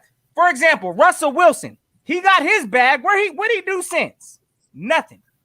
Aaron Rodgers got his bag. What has he done since? Nothing. Carson Wentz got his bag. We saw where it went. Oh, Dak Prescott's next. Please believe that. I know a lot of people are like, oh, Super Bowl for Dak. He ain't going there either. But a lot of these quarterbacks, once they get their bag, y'all tell Aaron Rodgers got his first bag. Aaron Rodgers got his first bag, won a championship. Ben Roethlisberger got his bag, won a championship. No, Flacco wasn't paid yet. Was Flacco paid yet? I don't think Flacco got his after the Super Bowl. He got paid after the Super Bowl, and totally the spirit. Yeah. Okay. Breeze, he got a bag, won a Super Bowl. Was that after his Super Bowl? He's been in the league so long. He's got a few bags. So long. Same thing with Roethlisberger. He's been in the league so long. He got a few bags like between that first and second Super Bowl. Like, but that's what I'm saying. Well, which one of those teams could you compare to the Philadelphia Eagles team after Carson Wentz got his bag? After I would say what? Not in there, none under there. None of them teams look the way this team looks. You can't, yeah. Fellas, I just know it. Once we paid Carson, of course, it didn't. Our organization didn't help with none of that. We tried to change how this man played. Like I hold my breath every day because I don't know what we're about to give Jalen. What are we about to do with this man? This is what makes me nervous. And yeah, fellas, I'm hoping if we're gonna win a Super Bowl championship, it's gonna be before Jalen Hurts gets his bag. I'll tell y'all that. They put Jalen Hurts in a position to fail. He has nothing around him. He has no playmakers. He only has a running back, and he has a first-year head coach who's a puppet that Howie Roseman can control. That's all he has. Well, we're gonna find out because young bucks are hard to. We're gonna find out because young bucks aren't easy to tame. Like we're gonna find out because this is going to be very interesting. Like this coaching staff is completely new, and they are completely detached from the lineage of anybody really, except for Frank Reich. That's the only person I can really connect them to anybody to. Yeah. But this is going to be interesting because this whole dynamic has just changed with this young coaching staff. Everybody came from all over the world. All over from all different teams, from all different levels of the game to come coach on the Eagles. And Howie Roseman's in a contract year. This is like the perfect storm in our reality to get Howie Roseman out of here. But at the same time, let's be totally honest. We have to hit in this draft like no other. I have a question for you guys. So if Howie Roseman gets fired, which I hope he does, who do you guys want? Because I have two guys I already want. I don't even know, honestly. Oh, you guys don't know? I don't even know. His name is Ed Dodds. He's like the assistant general manager of the Colts, and Louis Riddick, like ESPN reporter. Oh yeah. Louis Riddick used to work for the Eagles back in the day. Yeah, how was he fired? Yeah, for real. Yeah. You got to see how you got to see how you talk about Howard. You got to see how you talk about Howard on TV. You got to see. If you ever watch when they talk about drafting, they talk about anything about the Eagles, he gets emotional. He get real emotional because he know what because he like, I know I can do better. He basically saying, I know I can do a better job than this. Yeah, that'll probably be my pick, Louis. Because you know what it is? He know the team. Or I'm gonna go back and get the guy that we just departed with. John Dorsey. Yeah, yep. Mm-hmm. I would go back and I would spin the block, go back and get him because he left the position for a little bit of upgrade, but he's not a general manager where he's at. Come over here and be a general manager. GM position? Hey, I'm with that too. Yeah, I'm definitely with that. So, hey, fellas, look, hey, Big Play Slay, listen, I got like a few more people backstage. I know they've been sitting in this thing. I appreciate all y'all for holding on strong. We pushing out about 2:39, so we're gonna wrap this thing up because I know my fellas got Got some things they got to knock out also. So I'm gonna bring out the last. It look like I got 1, 2, 3 on. So hey, big play. I'm gonna let you rock out, bro, and I'm gonna bring on the last 3, and we're gonna close this thing out, bro. Yep. Have a good one, everyone, and it's always fly Eagles fly. Peace. You already know. Say it with your chest. Fly Eagles fly. Yes, sir. You already know. You need some cough medicine, man. You all right? Oh, damn. Already. All right, let me go and bring on. Look like we got Lindy in zone. Philly 500. You're in front of brother. I just peep, yo. That threw me off, bro. I'm like, wait, 500 shaved his beard? Hey, then we got yo, fan on me. Okay. Hey, yo, Philly Fresh. 500 was texting me a little bit ago. He mad because you ain't invite him. I can send you the text. He said, "Tell Philly Fresh I'm mad. That's foul. He ain't even invite me. He know I got stuff to say." I talked to him earlier, man. I just talked to him earlier. No, yesterday. That was yesterday. That's my guy.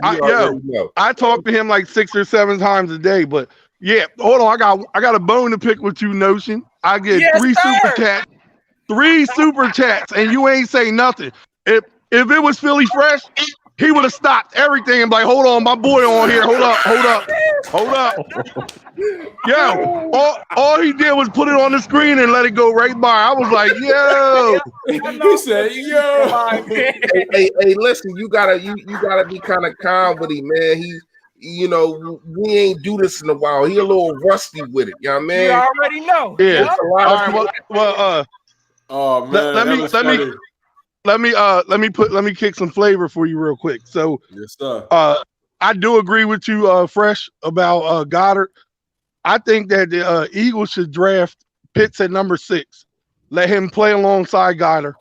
Boost up Goddard's worth, then trade him next year and pay Pitts instead in 4 years because you're gonna get rid of Hurts. I don't think that Dallas Goedert is that good. I mean, I like the guy; he's all right, but I really don't think he's that good. And the fact that you can move, see, the Eagles have been for a couple years, for quite a few years. If you could find that piece that you can move around, like when we had Darren Sproles, and he was good for a year or two before he started getting all them injuries, we become really good because then they can't cover him. They can't. He's a mismatch all over. We don't need no more receivers. I think that these guys that we brought in, that these head coaches and these guys that we brought in this year are really going to fix these receivers that we had. First of all, Quez Watkins is way better than Jalen Reagor. Y'all gonna mark my words when I tell you this. The guy is way better than Jalen Reagor. So if it was my team, this is what I would do, Philly. I would draft in the first round. I would draft Kyle Pitts. In the second round, I would take one of my 3rd round picks and another pick, or give both 3rd round picks, or 3rd and 4th, or 5th. I know we ain't got no 4th. Or give a 3rd and Zach Ertz and move back up into the 1st round and take this linebacker out of Notre Dame, Jeremiah Kamasoma or whatever his name is. I don't know how to say it. I know you're talking about. Right. And my reason for doing that is this. After I draft Kyle Pitts, I'm not taking nobody else in offense. It's going to be the rest is going to be all defense. And if I don't get the linebacker Jeremiah, I'm going to get bro. You got to draft the center. Yeah, I'm going to get J.C. Horn. I mean, we can always we still got Prince Amamatega or whatever his name is on the practice squad. No, we ain't got him no more. He on the Chiefs, I think. He on the Chiefs. Okay, he got picked up by the Chiefs, the practice squad, yeah. So, look, you take. But to your point, though, you got some guys on the O-line, Herb Big, all that. If J.C. Horn falls, then I would take him. If not, I'm grabbing a linebacker. Here's my reason. Because that linebacker, if you watch him and when he plays, he's hitting the stuffing out of people. I mean, he's hitting, like, making people's souls come out and they're grabbing it as they're hitting the ground. He's really, he is one of the hardest hitting linebackers I've seen. And the last person that I can remember hitting like that was Brian Dawkins.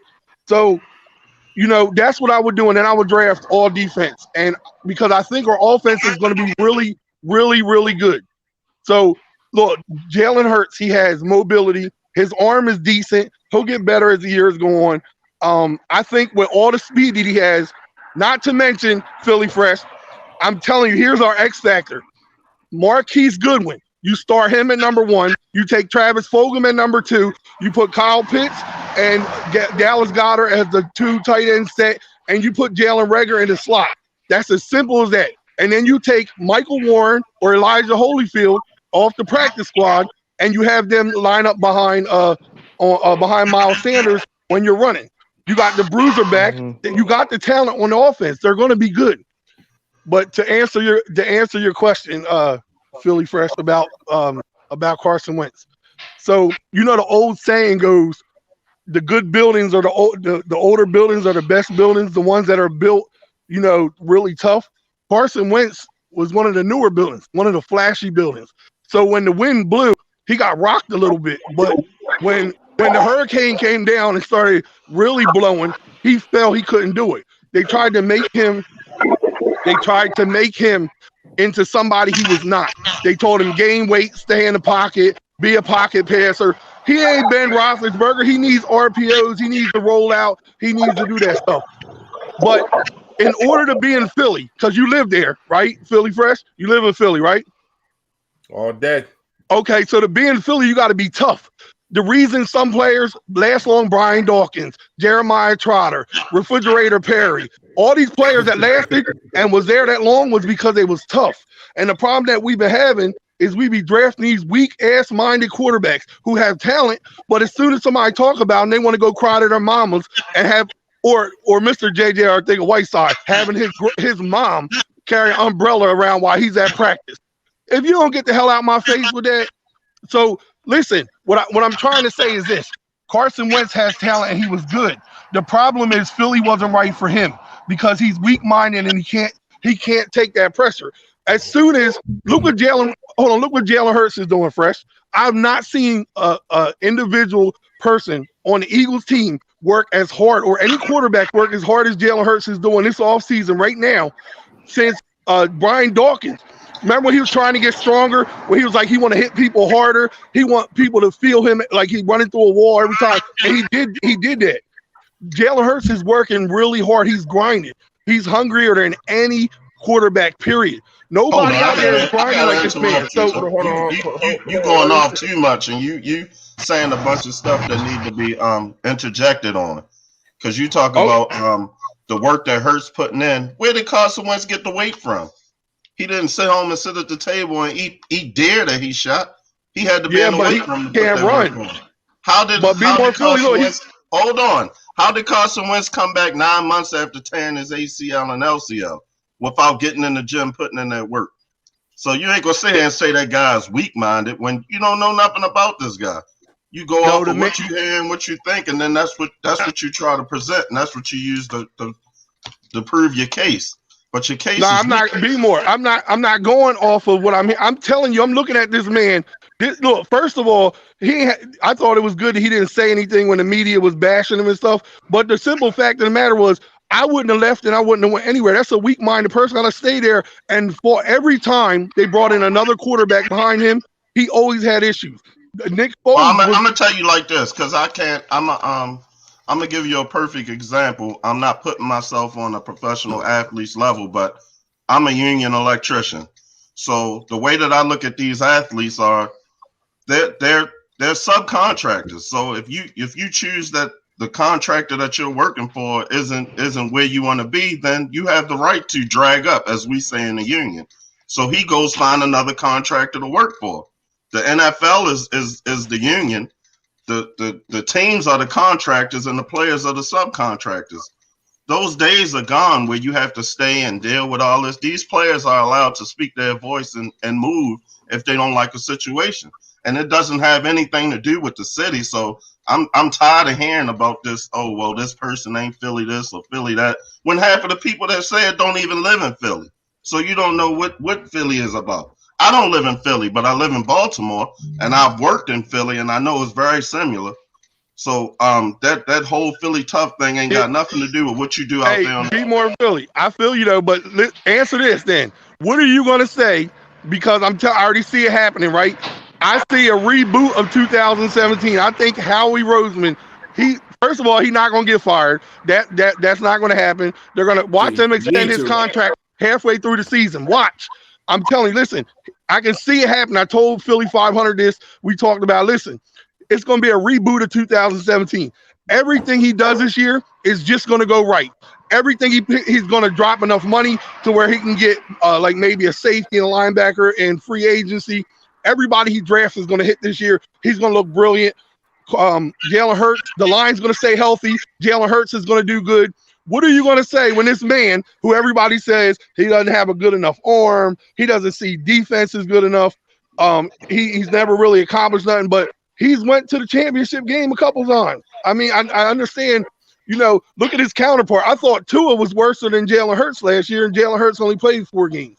All I'm saying is, what are you going to say when this man takes them to the playoffs in a year that we're supposed to be rebuilding? Because it's going to happen. I'm telling you. They're going to go 11-5, and everybody going to be like, what the hell just happened? And Howie Roseman going to be sitting there like, payday, bitches, payday. I'm telling you. I give you 5-1 odds on the bet that they don't finish 11-5. You might be 11-6 or 12-5, but I give you 5-1 odds. So you don't think they'll win a division or go to the playoffs? Well, this division is always winnable. That's the thing. This division will always be winnable. Because there's trash in it. Yeah. When you got Washington, Dallas, and New York in it, it's winnable, brother. Washington is a quarterback away from being really good, yo. For real. And real shit. Quarterback in this draft. All right. Philly Fresh, what do you think they're going to go, brother? Everybody in the room, what do you think the Eagles record's going to be? I'm gonna get to that in a minute. I got a lot to say. I got some things to say, man, brother. I think the Eagles gonna go 10-6. There we go. 11-5. Okay. Here's the thing. 17 games. Yeah, it says 17 games this year, y'all. 17 games. Oh, they got an extra game this year? Yeah, 17 games this year. All right, 11. Then they go on 11-6. 17 games. 11-6. All right, Jen, what you got, bro? Well, Who got 11-6? Oh, turn out to the general. To the gym. What you got, man? I know you got to get it off. No, I'm gonna let y'all go, man, because I got something else to talk about. Go ahead. Notion, what you think, Notion? Man, I'm gonna tell you right now, like this whole spiel about kind of what you were saying as far as our record and all that. I honestly think we're gonna have a winning season next year. I think Jalen Hurts and company is gonna shock a lot of people, just because again, we saw the way this team responded when Jalen Hurts had his small sample size that he had. Please believe, I think under having a new system, having, possibly, we still got some work we need to do. Like, I still think we got to get another running back up in here.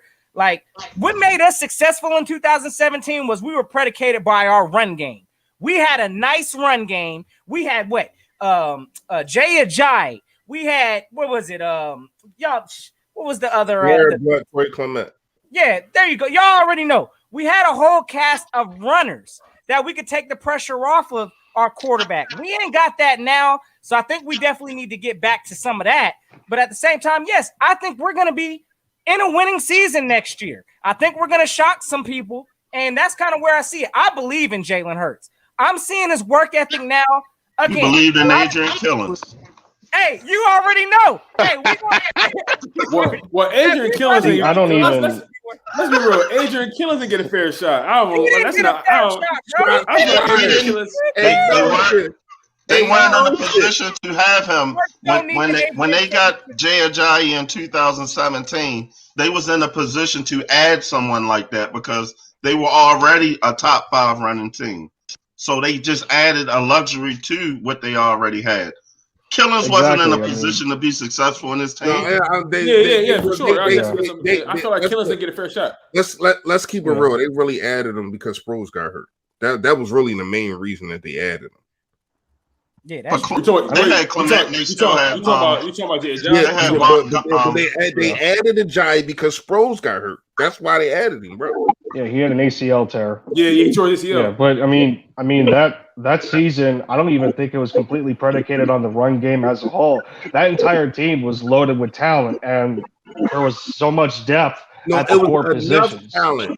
I would say it was enough talent, but everybody just did their job. Everybody did their job like perfectly. Yeah, we definitely had depth, and I mean because if you look on paper, like I don't know if y'all watch ESPN or any of that stuff coming into the season, and nobody have us going to no Super Bowl. And nobody even have us winning the NFC East. So, like, when you look at the talent and you look at it on paper, it's like, okay. But what's special is everything was clicking. The quarterback was playing at a high level. The running game was on point. And we was getting up the big leads. And now this defensive line that we paid can go eat. You forget how many games that the defense sealed. The Carolina game. You know what I mean? Like defensive line sealed about getting turnovers. You know what I mean? And that's another thing that we did. Special teams was on point that a lot of people don't want to talk about. It was the perfect storm. It was the perfect storm. We've been on this live for 3 hours, and none of us have brought up that we ain't even bringing our freaking punter back. And he was the best player last year. He was the best player last year. So we restructured Jake Elliott. We restructured Jake Elliott though. The wrong way. No, the reason they got rid of the punter because he was ranked 30th out of 32 or 32 teams. Look, he was really bad. Even though he was the best player, if you look it up, he was ranked 30th out of all the punters. They said they'll draft the punter before they bring him back. Well, you might as well get rid of the whole. When you have to, I mean, because everybody was ranked in the 30s. You might as well get rid of well, when you have to. Wide receivers ranked in the 30s. Offensive line ranked 32. So get rid of the whole freaking team then. I mean, exactly. When you have to punt as many times as Cameron did because the offense couldn't stay on the field, you know, it's on him to keep a consistency, but you know, when you're having to continue to be put out there because your offense isn't doing its job, then you know that's a different story. And Ivory, bring up Ivory 10-19. That's the problem. Y'all don't understand that it's 3 stages to the football game. It ain't just offense. It ain't just defense. Everything has to work. You probably didn't care about a kicker until Jake Elliott hit a 61-yarder to win a game. That's the problem. You only care about wide receiver, quarterback, running back, stuff like that. No, it is a full-fledged game. Everybody needs every freaking body. It's a reason why Jalen Hurts and Carson Wentz had to start at a 10-yard line every single time that we got a punt because freaking Greg Ward stunk every single punt. Yo, he would get like 6 yards and that's it.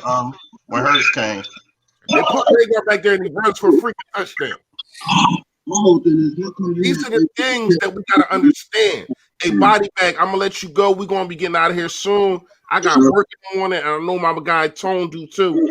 Body bag, I'm gonna let you go. Yeah, actually, for real, with all due respect, fellas, I gotta dip on y'all now. You know, wife getting on my back, but you know, I appreciate you, fellas. I love y'all to death. Y'all already know how we get busy. Bro.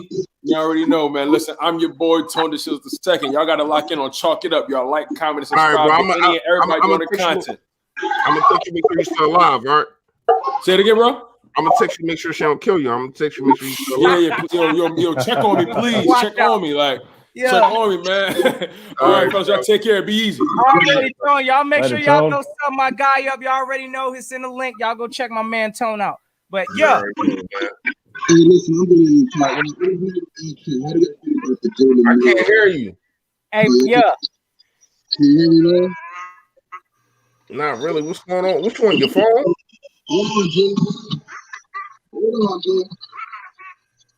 StreamYard actually froze for a quick second. No, I wasn't froze. It's just hey, Fresh.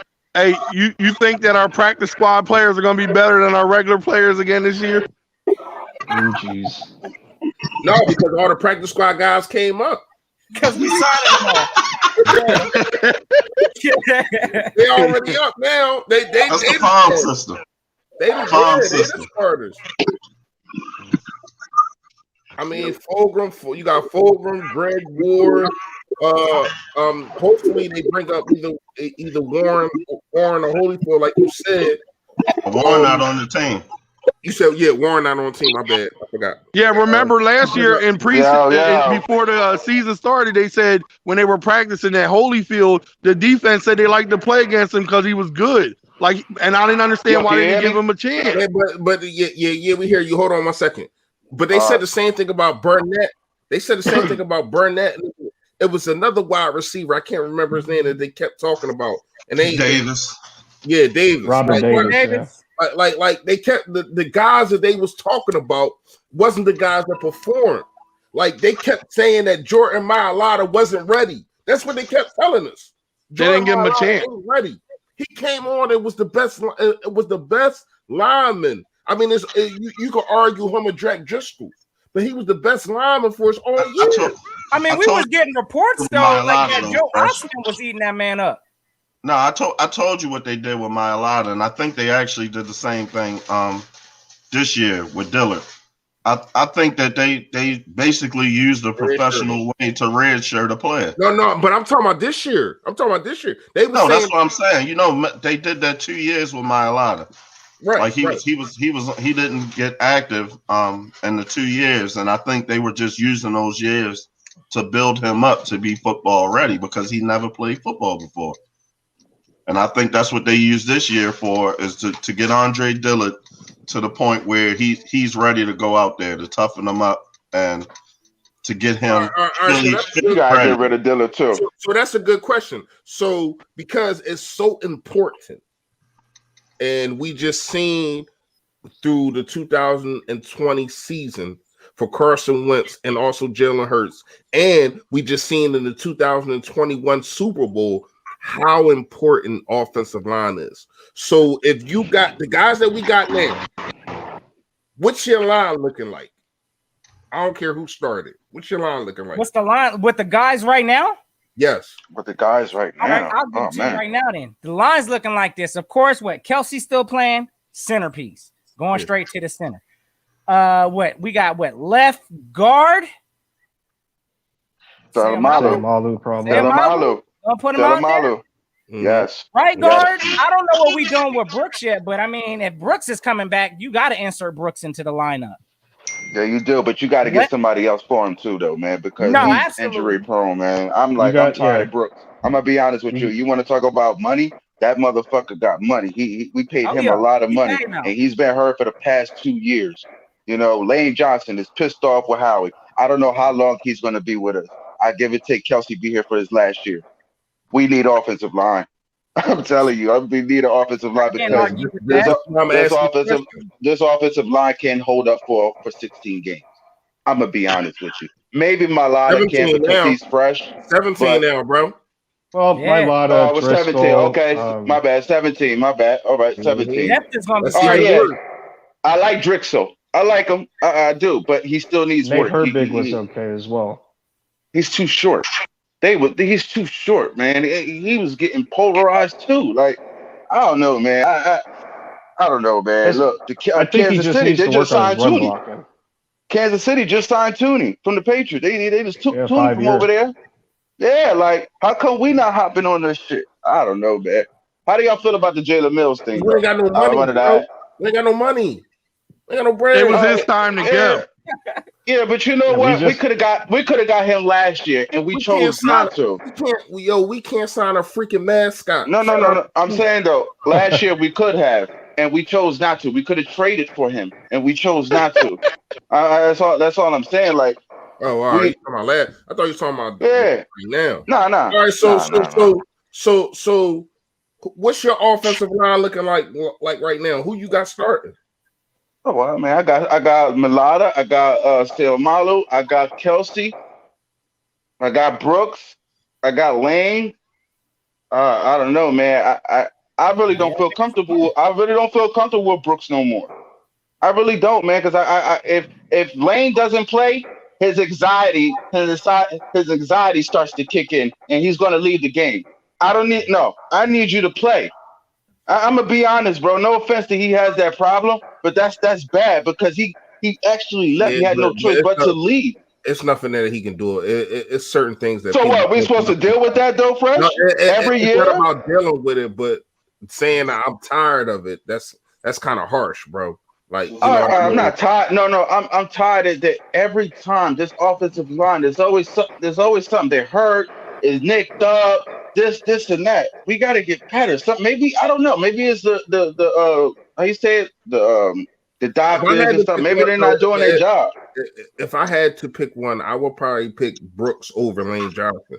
Let's not try to act like that ankle. Let's not try to act like that ankle is not a problem. You're taking Lane over. Wait, you're taking Brooks over Lane? Both of their injuries are in because of the injuries are in the same universe. And because I think that I already had. Hold on. I'm telling y'all why. Give me a second. Because of the ankle, Lane Johnson's ankle has been cleaned out twice already. And because of the fact that I think I already have a right tackle that can come in and play. I think Driscoll can come right in and play. Yes, he can. I don't have no right guard. Think about it. Who my right guard if Brooks not playing? It would have to be Nate Herbig. You want to go back to who we put in last year? You want to go back to the guy that was dapping up Lamar Jackson after he got tortured? Shit, yeah, and he got Jamon Brown. Yeah, that is true. He got cut for that, right? Prior. You want to go back to the other guy that was barbecue chicken? Everybody that played right guard was barbecue chicken. So what are we going to do with Dillard then? He is a first-round pick. What are we going to do with him then? I don't understand it. We're going in these drafts and we're getting these first-round picks and they're not showing up. If you can't trade him, hold on. You haven't had the option to see what Dillard can do. You seen a small sample size. I think he's soft. You say give Hurts. He's soft, dude. He's soft, man. I'm not trying to hear that. Get the fuck out of here, man. He's soft. Where did the whole soft narrative come from? It came from a preseason. I seen the man play. Hold on. I seen the man play. Everybody calm down. Let me talk, because I just got up in here. I just got up in here. Let me talk, because I just got up in here. I seen the man play in the regular season at left guard. He was garbage, okay? They put him in, he got hurt. He never played left guard, so how did you see him play? Yes, he did. He did play. Wait, he played left tackle. It was my bad, left tackle. My fault. It was left tackle. You seen him play bad at right tackle, a position he's never played before. I seen him play bad at left tackle, too. What games you watching? I've seen a lot of people play bad at left tackle. I know what games I seen. Peters has not played bad in left tackle. Maybe now, yeah. I'm just saying. I'm done. I don't even want to say no more. You could be done, bro. He's a pro. He's an all-time pro. He's been with us for years. Even in his prime, Peters was great at that left tackle, bro. Yeah, how many years ago was that? His prime has been gone. His time. Okay, all right, but you act like he's young. The boy Dillard is young. We're not even like. Fucking, how you say we're not even training him right? I just feel as though his regimen, is not good enough, man. He's getting bullied by bench players on defense. They had to switch him out and play Barnett. And what about that, Derek Barnett? He's not that good. Why is he that good? Barnett is always huh? What? Once in a while, right? Once in a while, he'll get to the quarterback whenever he can, and then he'll get hurt. Listen, not everybody that plays defensive end gets a whole bunch of sacks. That's the biggest. Tell that to Khalil Mack. Tell that to Donald and them guys, okay? Tell it to some guys that's on the Philadelphia Eagles team. Yeah, and some of them are trash. That's what I'm saying. A lot of them are trash. Okay, then. What point are you making, though, bro? Well, wait a minute. What point are you making? You talking about an offensive lineman that only had a small sample size of playing, maybe 5 games, and you talking about he's trash. You haven't even got to see him.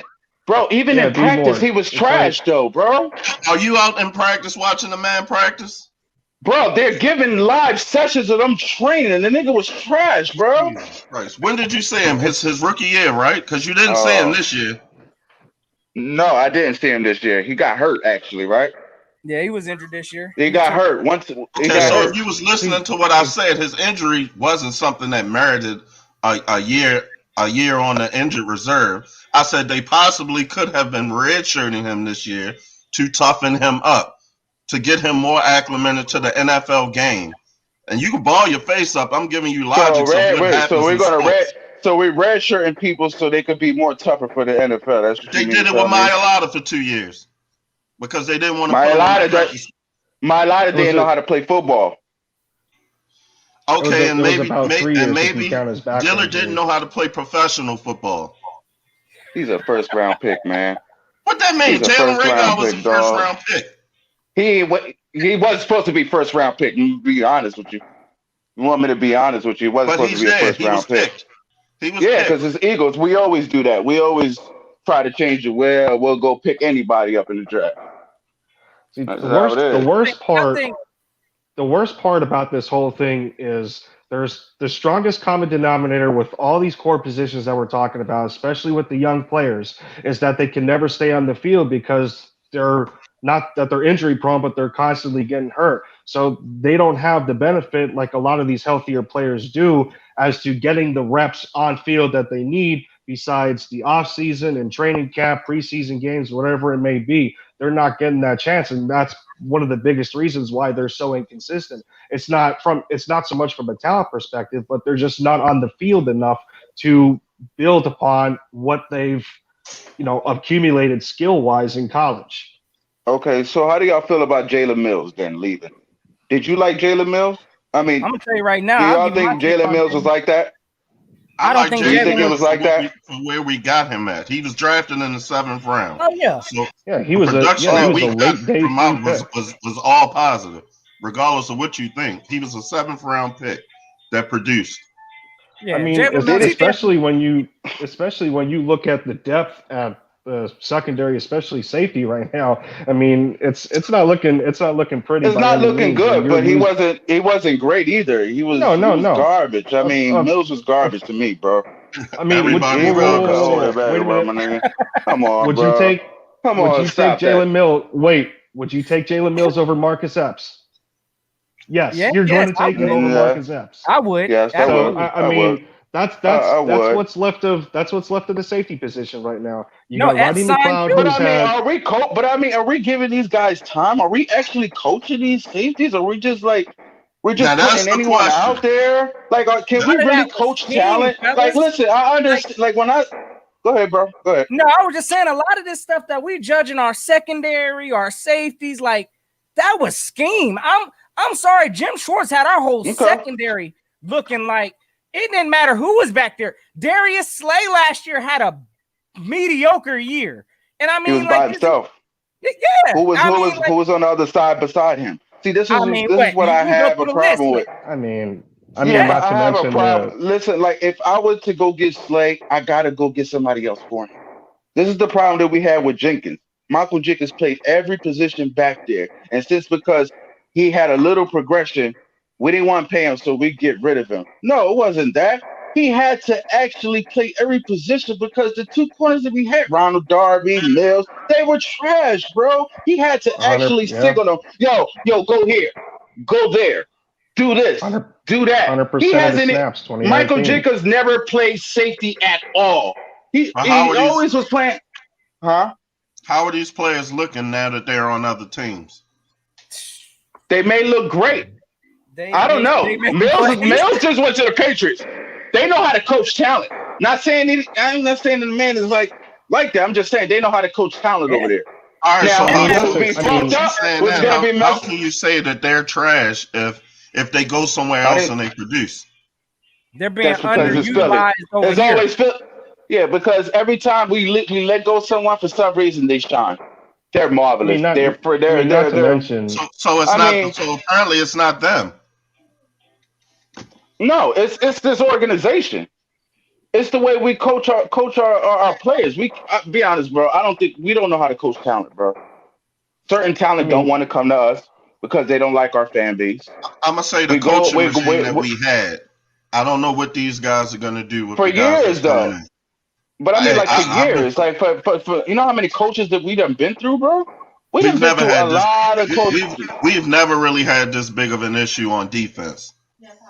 And I've been through the Buddy Ryan era. I've been through the Ray Rose era. I've been through the Jimmy Johnson era. I've been through. So I've never seen what we went through with Jim Schwartz with any of those other teams.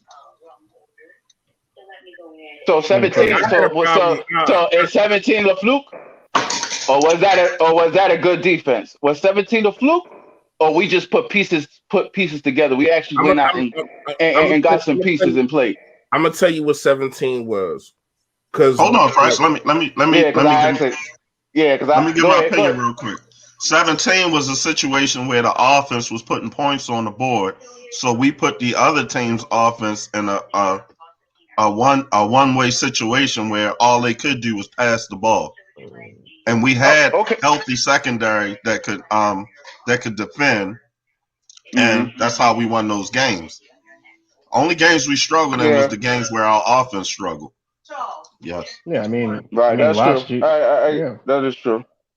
Last year we were a revolving door last year at all our core positions, and we want to talk about, questioning the talent that we have on this football team. When you can't keep guys on the field because of injury, it's like you're inserting. We had Kevon Seymour at one point on the field. I think his name was Jamison Houston as a corner. He was on the field at one point. So it's like there's no stability when you got so many injured players, and it's just you're trying to figure out what you have, and it just keeps Who was the downhill. corner? Who was the corner that we put in? That he barely got a snap. I forgot his name. Jaquette, was it Jaquette? Michael Jaquette, yeah. I ain't gonna hold you. I think of in college he wasn't too bad. And the fact that we put him out there like that, he didn't, like you said about Dillard. He didn't have enough time out there. And I don't think, like you said, our defensive coach was, he wasn't good. The scheme was horrible. So I'm gonna be honest with you. If they would have maybe coached him a little bit better, maybe gave him some reps. I mean, not to mention a lot of the Hey, body bag. Can y'all hear me? Yeah, we hear you. You know what they should have did? Give him some freaking safety help. You got this man one-on-one. We got rid of Malcolm, though. I mean, there is no safety help no more. We got rid of Malcolm. It was the most stupidest thing we could have done. You still have McLeod, though. You gave us kept Will Parks, too. Bro, we were still getting 30 points on the head. They were still putting 30 points on our head, bro. They were still putting 30 points on our head every game. It's like there was no type of help back there. And where was Mills at? Like, you had quarterbacks like Chase Daniel running faster than Mills and the boy. Y'all seen that play when he ran down the thing and stumbled? You see Mills trying to catch up? Daniel Jones, bro. When he ran and stumbled. Daniel Jones. Like, that was bad. That was horrible. But what about Mills? Nobody could catch this man. That's bad. That means we have no speed at these corners. Nothing. They're small. Was that the secondary looking bad, or was that just a good play at the right time? Because that was an RPO. Even if it was a good play, goddamn, someone has some eye coordination to get them up. I mean, come on. It's not that hard. We're getting quarterback sneaks, everything, and for some reason, the defense can't catch it. I don't know. It's just like Daniel Jones did run in the fours. Huh? I'm sorry, brother. Go ahead. No. I was asking body bag. You done? Can I go down? I'm trying to tell you what's going on. I'm trying to tell you what's going on. My bad. Let me tell you something. The reason that happened is because you didn't have your best linebackers in. You didn't have a Bradley in who could have hawked him down. Even Taylor, who hawked down Lamar Jackson, again when we was playing against Baltimore, he wasn't in that game. See, here's the thing. You want to know where the safety help is? They playing the run because of our linebackers. Our safeties are playing the run inside of the box. So you got one high safety. And if he gets burnt, it's a rats and scapsy. So you have one safety in the box, which is usually how Malcolm Jenkins played. Then they move Mills to that, but he's kind of a little slower. he's kind of a little slower than Jenkins. Mills is always he's a little slower than Jenkins. I mean, yeah.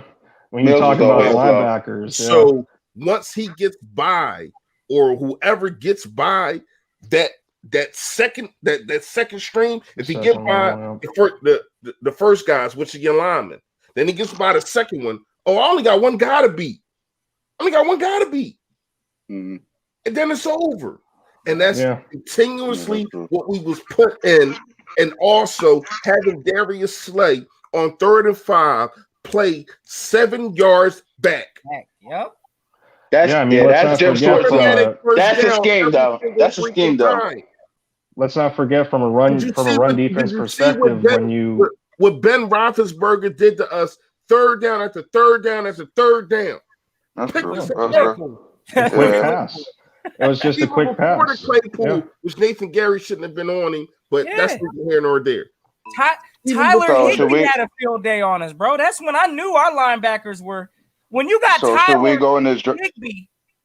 Yeah, I mean, let's not forget from a linebacker perspective. No. I think our linebackers are better now. I think they're better. Yeah. I said this earlier. You got Alex Singleton, right? Yep. I would have him as my weak side a linebacker. You got Sean Bradley. I would have him as my middle linebacker. And then they move whatchamacallit to linebacker, which they should have been did. Avery. He's the linebacker. He's my strong linebacker. He's the guy that's going to come with the blitzes. You know what I mean? He's the guy that's going to wreak havoc. Watch. Watch. Yeah, I mean, let's not forget. So are we going to let Kayvon? Lindy, Lindy, I want to hear from Lindy real quick, too. Hey, just when y'all get a moment. I know, look, he been holding his tongue on a lot of stuff, too, but I want to hear your perspective on this, Lindy. Go and kick it real quick, bro. I know you're trying to get in there. No, what I'm saying, like, let's not forget from a linebacker perspective, you know, when we talking about the run defense, let's remember this was later in the season when, you know, thankfully I'm not thankful of injury on Nathan Gary because that kind of sucks. But you know, we got to remember, like, our run defense was shored up when it was TJ Edwards and Alex Singleton working as a tandem back there. Sure, they weren't good. They weren't good as far as the pass perspective is, but they shored up the run defense to help the defensive line. So we got the talent. We got the talent there. They just need to be put in better positions, and they need to work on their weak points. So Kayvon Wallace, should he be the starter of the safety? The only safety is there is Kayvon Wallace, right? Yeah, I mean, that's going to healthy. depend on how healthy Rodney McLeod is going to be. I mean, at this point, you know, Kayvon Wallace was, you know, we're talking about a guy from Clemson. You got Arnold. Don't forget about Arnold. Don't forget about Arnold. Yeah, Grayland Arnold too. Grayland Arnold. I forgot about him too. But assuming that Rodney's okay. Assuming Rodney's okay, his tandem partner is probably going to be Kayvon Wallace, and then Grayland Arnold's going to be behind him. All right, that's cool. I think that so we're not going in this draft and getting no linebackers. I think that you got to find the best player at all positions. You have coming into this draft. You have to whoever is the best player on the board. You go get him. I don't give a damn where he at. We got more holes than the freaking long. We got more holes than the Mississippi Pit. I think we're good on offense. I think we should go in this draft and go straight defense. I'll go get the two best. We don't have. That's the problem. We don't have the one question. Depth on what? Depth on offense or depth on defense? We don't have depth on either. No, but I'm saying, which position, which side would you rather go in the draft for, defense or offense? I understand you want to go to the best player available, but I am saying the reason why we're getting blown out, corners are not hip to hip. They're not covering. They're not doing this. It's the system, bro. I think it was more the system. All right, so we'll see. Because I think Mills goes to the Patriots and balls.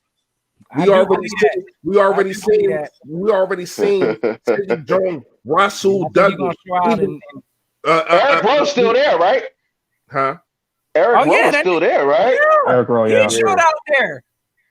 We already and Chung was still there, and that's another thing. Chung was was with the Patriots was doing good. Came over here, he was ass. Went back over there, doing good. Doing good. Yeah. Obviously, it's us. It's us. It's not. It's not me. It's you. It's not me. It's you. It's you know what I mean? But when you break it down, man, it's a shame because when you look at it, Sidney Jones goes to Jacksonville. They rating this guy like top 12 cornerback. Rasul Douglas goes to the Panthers. They rating him top 10 cornerback. Mr. Barbecue Chicken himself, Ronald freaking Darby. He had a year. Just got a he had a year good for Washington. For playing good at Washington. Yo, he had a year that he had a good year last year. No offense to him being trash, but it's the system. See, to me, Jordan Hicks goes over to the Cardinals, plays all 16 games now. Oh yeah, he's still there. That's what I'm saying. Oh, yeah, I forgot he's still there. What you got, Lindy? I know you're trying to say something, bro. What you trying to put in, bro? My bad, bro. Go ahead. See, to me, how I can separate it is defensively, our depth is worse than offense, but offensively, we have more question marks. See, on the defensive side, there's a lot of young players that, we don't know what we want to do with them. When we talk about Derek Barnett, do we really want him to play for $10 million? How is that contract going to pan out? What are we, how do we value Josh Sweat compared to him? It's still going to end up being a question. Offensively, there's depth there, but there's a lot of question marks at that depth. And especially to me, it's the tight end position. I mean, I don't know who I have behind Dallas Goedert. Are we going to keep Richard Rodgers? How is Josh Perkins coming off of injury? We got projects in Hakeem Butler and Jason Kroom. We got a year 2 player in Tyree Jackson. He was a quarterback turned tight end. He's like 6'7", 250 pounds, that sort of thing. So he's built like Kyle Pitts, but nowhere near the skill set of Kyle Pitts. So I mean, when you look at it, there's just offensively, there's, especially when I talk about tight end, there's a lot of question marks. So I mean, when we compare the wide receiver position to tight end, wide receiver, there's more potential at wide receiver to me than there is at tight end because of the question marks that we have to figure out as to who is going to be Dallas Goedert's partner. So for instance, I mean, if it's not Kyle Pitts at number 6 and people want a wide receiver, whether it's Jamar Chase or Devontae Smith, Jalen Waddle, if they want the project coming off of injury, which I don't advise. I mean, even you can even look like, I think this guy's going to be a 2nd or a 3rd rounder. Pat Freiermuth from Penn State is really underrated. He set the touchdown reception record there past Mike Gesicki. He's a guy that you can look into if you don't manage to even get Kyle Pitts, something like that. But I want to know who is going to be Dallas Goedert's partner, because there's a lot of potential at the wide receiver position that we haven't been able to untap yet due to the unfortunate circumstances of 2020. So let me ask you fellas real quick. I know we didn't already got B-More stands. B-More got the crowd lit up a little earlier, but you sitting at number 6 right now. Pitts is there, Chase is there, Devontae Smith is there. Who you taking? We'll start with you, Eagles body bag. Who you taking at number 6? All of them there. Or you going defense? I'm going defense, and I'm getting Caleb Furley. That's me. Because we need corner help. I'm just saying, man. I want talent. I want talent back there. I miss the Lito Shepard. I miss the show. I think you can use your 2nd round pick in the 6th, or probably 2-6 to move up from your 2nd round pick and get him later in the 1st round. Okay. All right. Yeah, I mean, like I said, I'm going defense. I mean, because everybody is on a certain train. Not me. Not me. Know why? Because when it comes to speed, he is getting burnt and he holds a lot. I've seen his games. He holds a lot. I mean, flag. He can't go. He can go hip to hip, but when it comes to them big guys and them big receivers, he gets burnt. And like I said, he reminds me of Sheldon Brown, hard hitting, hip to hip. But when it comes to someone tall and running fast, it's holding flag. Flag. I'm telling you, you could look at his games. He had some good games, but most of his games, like he was getting called. I mean, called flag. Caleb Furley, that's Lito Shepherd. He look like a little Lito Shepherd over there, man. Yeah, he nice, man. But like Karen just said, that's a reach. That's a reach. That's definitely a reach, bro. I can't take him with the 6th pick. All right, no, all right. Now, If you want to move back and get more picks, all right, cool. But I need you want that wide receiver, huh? You want one of them hybrids, huh? Yeah, it ain't even it ain't even if Farley was better, if he was more dominant at his position, cool. But I don't think he's as dominant as Chase and Pitts are at their position. That's all I'm saying. So the general gonna be disappointed. You're gonna be disappointed when Goodell goes up there with the number 6 pick. The Eagles select Caleb Farley. That's not happening. That's not happening. I'm telling you. Who you got? I mean, how would change the wheel real quick, and he'll pick anybody he feels as though is better than anybody coming in the first round. Like that's just him. He'll go get anybody. I'm scared. That's what I'm scared of. Yeah, is how we going in this draft and go and get in a quarterback or something like that. You know what I mean? For Hurts. You know what I mean? That's scary. Hey Denzel, you talking about Petty? He ain't gonna be there. Yeah. I'm sorry. Petty would be my first pick. 2L or something like that. Yeah. Penny. I said Petty. Penny Sewell. Yeah, that would be my first pick.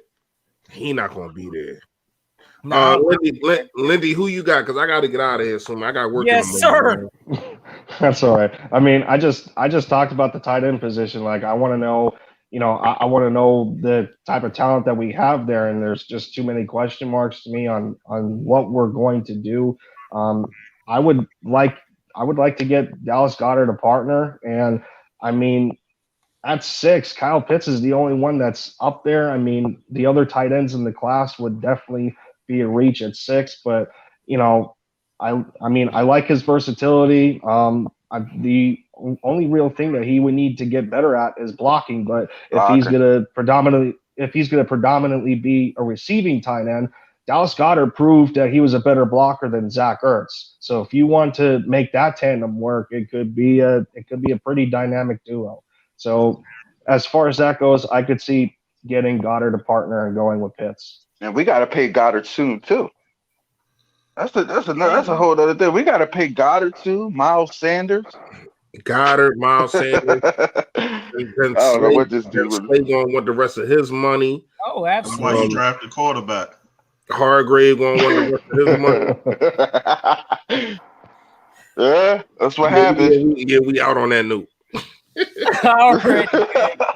Hey, listen, fellas, y'all already know. Look, the way we looking at this thing, we about to find out real soon because the draft, hey, look, next month, April 29th, think it's on a Thursday. We about to make sure we all tuned into it. But one thing is a fact, I don't think nobody in here that even came in here knows the true direction that Howie's gonna go. We all hope there's certain areas we hope he does go. Hopefully areas maybe he don't go. Be more, hey, he wants him to take it there, it sounds like, my guy. But hey, look, we all gonna find out together because I don't know what's going on in Howie's head, but I hope this man ain't got nothing part of this draft really.